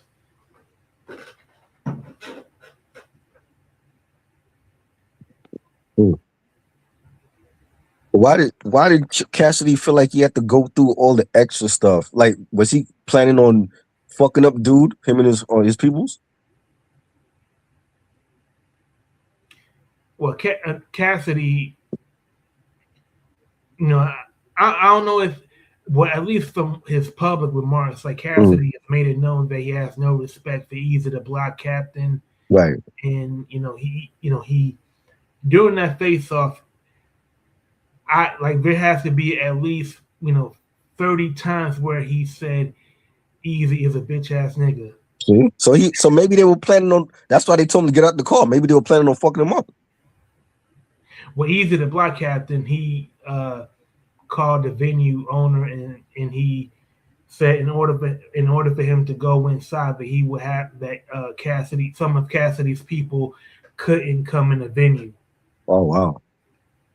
So now you got like both of these guys, claim to be the toughest street nigga that has ever picked up a microphone, but they're doing everything that a street nigga wouldn't do. That's crazy. Wow. Yeah, so y'all agree that they deserve a rematch? Yeah, they gotta do a rematch where it's like an even playing field where dude saying he don't want Cassidy's homeboys there, and Cassidy shouldn't feel like he got to travel, because I've seen videos where Cassidy was by himself. So why do you feel like you have to travel with all these people for a battle? And y'all all next door. It's all Philly, right? Yeah, they got to get a proper venue where it's like an even playing field. You know what I'm saying? They got to go somewhere neutral. Yeah. You know what I mean? Yeah. I thought Philly was neutral though. That's. I mean, you see, but you see, like when they had the versus battle, that's why Timberland and Swizz didn't want it in New Orleans, because they didn't want all of their peoples from both camps there. Oh yeah.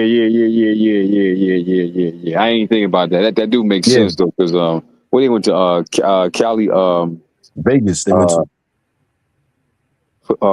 What's that? What do you call that? Something Con. I forgot what it's called. Complex. They went to Complex Con. Complex Con, yeah. Complex Con, yeah. Yeah. I don't know, man. It's wild. I mean, it kind of reminds me of what's that? When I think when Surf and Shotgun Suge battled in Jersey, and just watching, like I could tell, like it was like a battle to have like Surf wanted more of this, niggas from his hood there, and Shotgun Suge wanted the same amount of people from his hood there, so now it's like, y'all remember the movie Strapped? Yeah, for real. Remember the scene when Fredro Starr was arguing with that store clerk because he wanted his sandwich the same size as the previous guy? like his sandwich was bigger than mine. I want the same. I remember that. Cut. That's what it felt like. Right. Watching, both of these battles, like one was in Philly and one was in Jersey. It's like both of them want their dudes from their own hoods. They want the entourages to have the same, the same space as them. Yeah, that's wild, Joe. You know what I'm saying? Look, same hood. Yeah. Damn near. Real talk. Yeah. But now it's to the point, I'm starting to think that maybe it's better that they just take it back to a pre-smack battles, meaning instead of doing it on concert stages, just have them battle on the block. On the block, right? I don't know. So you think now, I mean, you gotta send a security level. You know what I mean? That should play a part, because I'm gonna say this, look. All right. So y'all remember when, and I get what y'all saying, right? The way shit going. Y'all remember the time when Math battled Sirius Jones, right? Right. Yeah. So yeah, when Math off of dead Sirius Jones. He snuck him. No, he snuck him. That was some bullshit. That was when Sirius Jones said, "Woo!" Yeah, it made him mad. Right. You know what I'm saying? It made him mad. Real shit. You know what I mean? But what happened was that led to how I met Cardi B. Remember I said I had Yeah. that's how I met Cardi B because of that, because the venues wasn't trying to give Smack no opportunity no more for a minute because of that. And he was like, nah, we ain't even fuck with you because remember that shit happened at Webster Hall. Yeah. That wasn't just, you know, so it was at a big venue, so Smack was growing as far as venues, and then that happened. Right. So, you know what I mean? That kind of like, you know, put a little dent in the situation. Right. And how he was moving forward from that, he started to partner with different companies for like joint venture events, and that's how I ended up working, because I was working. I had to cut hair at the event for. I got hired by a company called Sneaker Beast. It was a company owned by Willie Esco, son, shit. Wow. and his son. Yeah, you know what I'm saying. And they hit me up. You know, but those are my peoples anyway. Like me, Willie Esco is my people's. You know what I'm saying? Right. Like you know, that's my guy, and we from the same block. Nice. You know what I'm saying? So, yeah, that's my peoples. You know, so yeah, real talk. So that's how I knew the politics about what happened. Mm-hmm. You get what I'm saying? Sneaker Beats partnered with URL at that event. You know what I'm saying? Because of that. You know what I mean? You know. So yeah. So like I said, it be you know, and say if something like that happened on a block, niggas would feel free to do bullshit. You know what I'm saying? You know, you use imagination. I ain't gotta explain to y'all. Y'all know how I go. You know what I'm saying? So it's like the block is actually more risky. You know what I'm saying? Security wise. You know what I'm saying? Because niggas in the street, you know what I'm saying? Ain't no law to keep some order. So guess what? Shit's gonna run buck wild. You know, so but I get what you're saying. Trust me, I get what you're saying.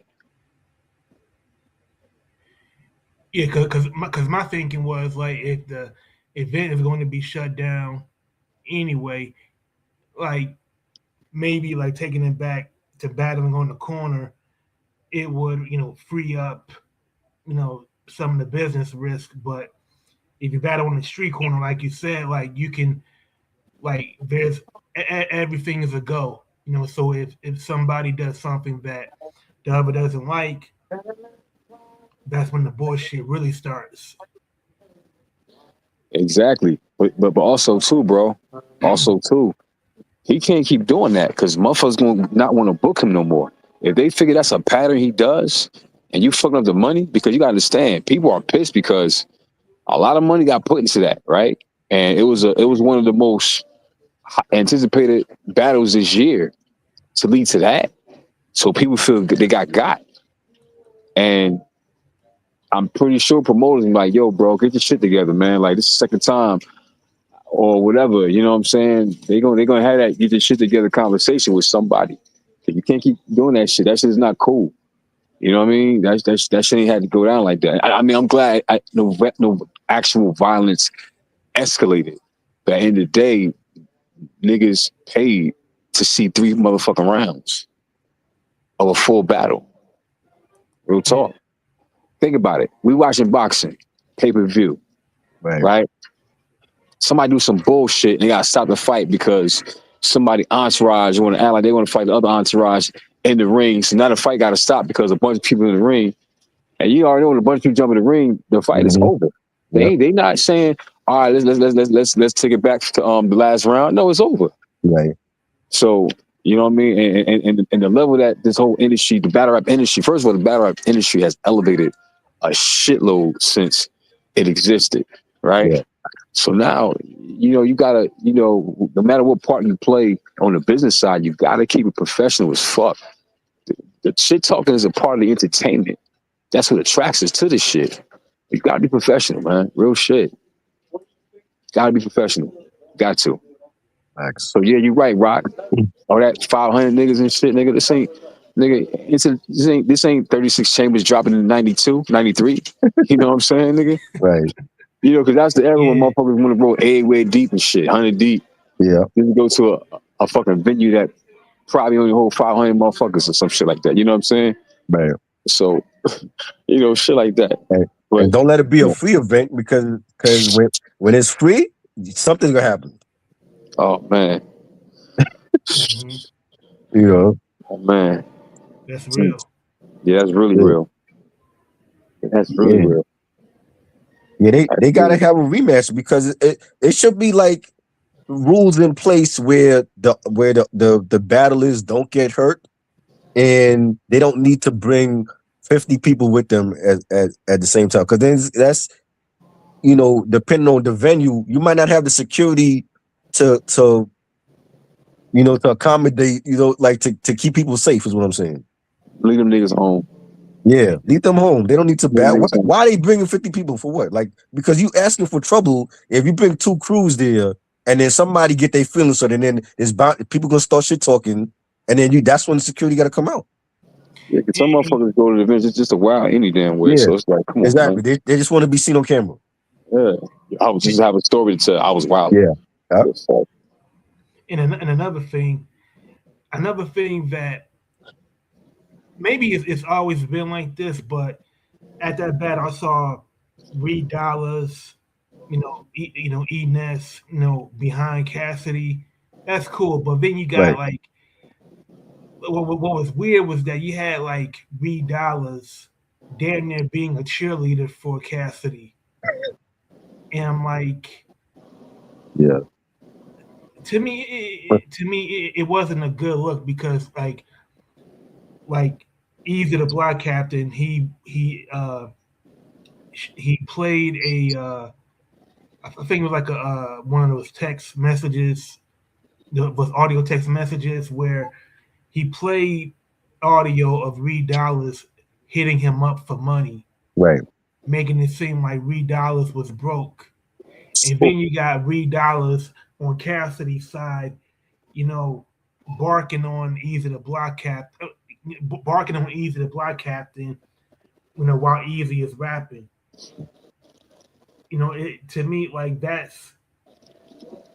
To me, that's uh I hate this term, like Easy the Black Captain.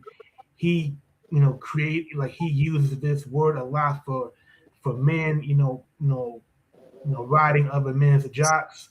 Mm-hmm. But man, that was truly some sucker shit. I like it's one thing to support you know another battle rapper, but Right. acting like you one of his henchmen when you got beef with this when Reed Dollars and Easy the Black Captain not getting along, it just looks like you're switching sides. Yeah. It's crazy. Mm. Mm-mm-mm. You know what it would be like? It would be like if, like, remember when the Locks was beefing with Rockefeller, Yeah. and you had like PD Crack go on the Lock side. Right. Yeah. That would be like the equivalent. Right. Yeah. Yeah, man. Anything else y'all want to discuss before we leave? Yo, I'm looking at Sports Center right now, Uh-huh. and Sharon Moore, he's in jail Right. for Yeah, they're not saying though. uh, like apparently had something to do with an assault. It's an assault, but they're not saying who he assaulted and if there's anything to do with him getting with the relationship he had and he got fired today. Yo, but if you first of all you get fired and then you go to jail, He had a bad man, day. that's a terrible day. Man, like you did some foul shit.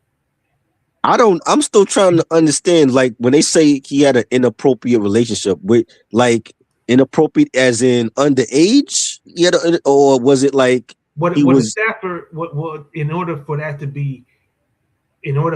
to uh, be the case, the staffer would have to be 17 and down.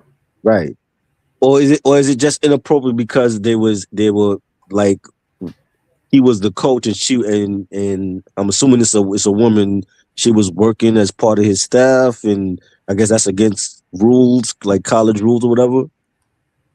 I don't know. They keep saying it's Huh? My bad. My joint cut off. My bad. It's all good. They keep saying he had an inappropriate relationship, and then he got arrested for an assault. So they're not saying who he assaulted. So I don't know what's going on. Look, I'm reading an article right now. It says former Michigan head football coach Sharon Moore was arrested and booked into the Washtenaw County Jail late Wednesday, just hours after the university fired him for cause citing an inappropriate relationship with a staff member. Pittsville Township Police confirmed they are investigating an alleged assault involving the 39-year-old coach.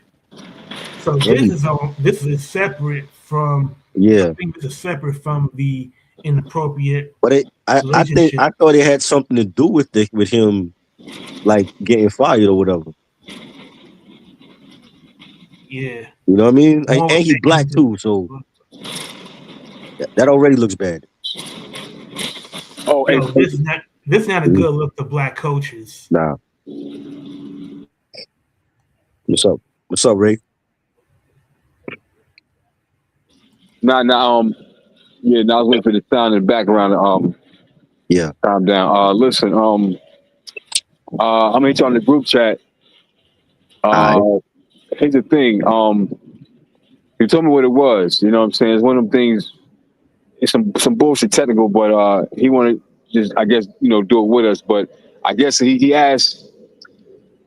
Basically, you know what? I'd rather him ask you because I kind of forgot the exact detail, but it came to a conclusion about if you were the reason why the sound wouldn't pick up when I recorded. It was something to do to the fact how we logged in. You know what I'm saying? How like where we logged in from. Okay.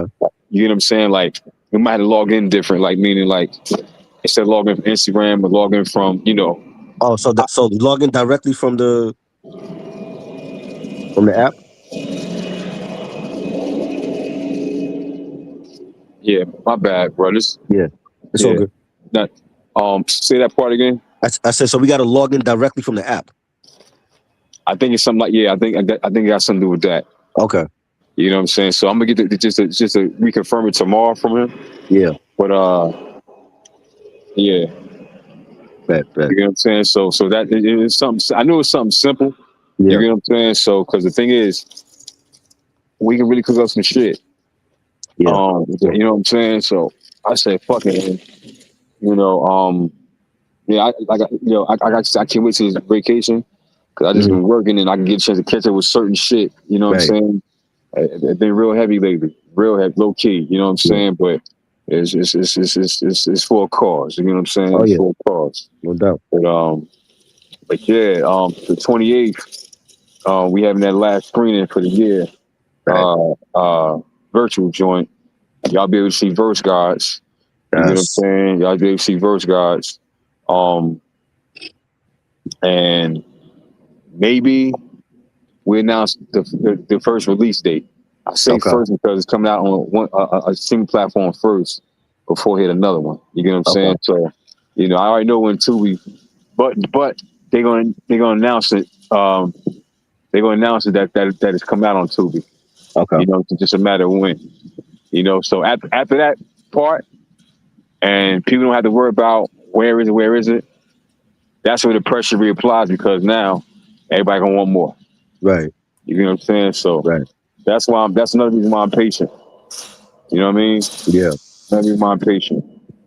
You know what I mean? So and y'all got your names in the credits again too. Oh shit! Wow. Let's have the whole commission. That's dope. That's part of where the energy come from.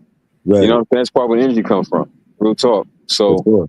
you know what I mean? I got a Tubi account anyway, so that's great. Oh, word. Yeah, So it's gonna be some fire. You know what I mean? And again, I'm almost finished Verse God 2, but realistically speaking, I don't think Verse God 2 gonna be finished until right before the screening. Okay. I mean, I do give you previews of Verse Gods 2, right? But y'all might get an extra preview for this one. Nice. You know what I'm saying? So yeah, so yeah. Oh yeah, and shout out to Temple of Hip Hop, y'all. Listen, I'm rocking with them. We still set up a date. It's gonna be a screening there at the Temple of Hip Hop. Right. You know what I Yeah. mean? I've been over there Saturday with them, so she's official. Yes. Yo, we gotta have you on Unfuckable Opinions. Like the homie hit me up. He's like, yo, we gotta get Ray Lansky on the show. Who's that? That's the other podcast I do on Friday nights. Yeah. And he hit me up. He's like, yo, I like your man Ray, like he know a lot about the culture, and I love the documentaries he's doing. So he wants to bring you on the show. Hey, yo, listen, I'm here. I'm You know what I mean? He'll be the first. I haven't been on no interviews. The ones that were scheduled flaked out. Right. Ah, man, that's crazy. The few, kept playing with time. They bugging. For me professional. I said it's all good. But this is the time now. Yeah. This is the time. Okay. You know, so definitely. Yeah, like you want to do this Friday? Nah, we gonna do it like after the new year if you're available. Cause like we already got like the first 10 like episodes lined up, but then after Christmas, he wants to like we're going full time with this. So like he hit me like, yo, we gotta get Ray on there. And I'm like, yo, that's great because he got the documentaries coming out. So that's gonna be majorly gotta promote that. And then I'm surprised like Damon hit you up for an interview or anything? Oh no, me and Dave gonna have another one coming up. Yeah, but the thing is, what's your boy name again? Unfuckable, you said? Unfuckable Opinions is the name of the podcast, but his name is on YouTube is movie AV Impulse because he's a movie blogger, but he also loves hip hop. Right. And we doing like both. We're doing both movie stuff and hip hop stuff. I'm about to say because tell him let him know he got an invite. Okay. Yeah, man. For sure. Definitely y'all do that.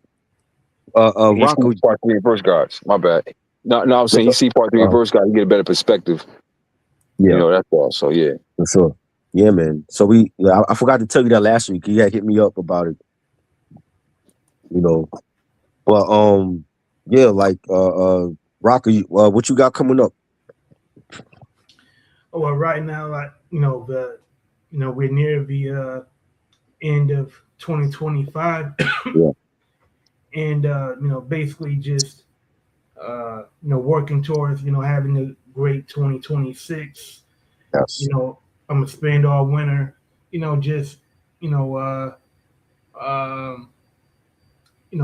coming up with plans for the new year and creating ways on how to execute them. And this is like the best part. This is the time, where you kind of take stock of where you are and where you want to go, and now, it's winter here, so I got nothing but time to work on achieving what I want to, and always appreciate talking shop with yourself. Thank you, man. Ray, Freeze, and thank you to everybody viewing. Yeah. Viewing us on YouTube. Man, salute to you all. Yeah, so Unc left, yo. He was like, I'm done. I'll see you all next week. Yeah. Shout out to Unc, man. That's my nigga. Yes. You know what I mean? Yo, it's funny now. I can't see a certain rapper no more without thinking about him and laughing, man. I know. Oh man, yo. Yep. And even Unc was like, yo, we got to get Ray on Echoes and Essence too. So he have his own show too. But that's what I wanted to ask him. That's another thing too. I want to ask him today. You know what I mean? Yeah. When y'all, I'm about to ask y'all too. Y'all got 5 minutes, just 2 to 3 minutes, whatever. Okay. When y'all turn the live off. Okay. Yeah, man. Shout out to everybody that came through. Luna, I saw you, and Third Eye Vision, and who else was up in here? Mojo Flow. Shout out to him. Oh yeah, Mojo Flow. I'll be seeing him on the gram. Shout out to him, man. Mojo was in here earlier. Shout out to him, man. Bay Area artist. Go follow him. He got a new album out. Sam, what up? Salute to you. Yeah, everybody that showed up, man. Just Gonna be here next week so we can give our reactions to Nas and Premo's finally coming out with this album, Light Years. I hope it's good. I have hope. And you know, after hearing the Dilla album, I have hope now. So I hope it's good. And Friday night at 12 midnight, we're gonna definitely be all bumping that. And you know I'm up, bro. Yeah. Hey, yo. Yeah. Damn. Yeah. I gotta talk to you. I can't say it. I gotta talk to you. I gotta talk. Okay. And no try, bro. You're not gonna grade this Nas and Preemo album on the curve. Hell fucking no. I've never done that though. I've never done that. I'm just saying, like, yo, I was very, very hesitant. And then when I heard the Dilla album, I'm like, yo, Preemo still got it. I hope he have it for this full album. This is not 7 songs. This is a full 15-track album now.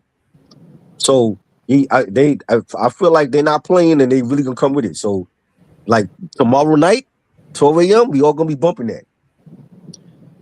Hey, yo. Oh yeah. I'm gonna say this before we wrap it up.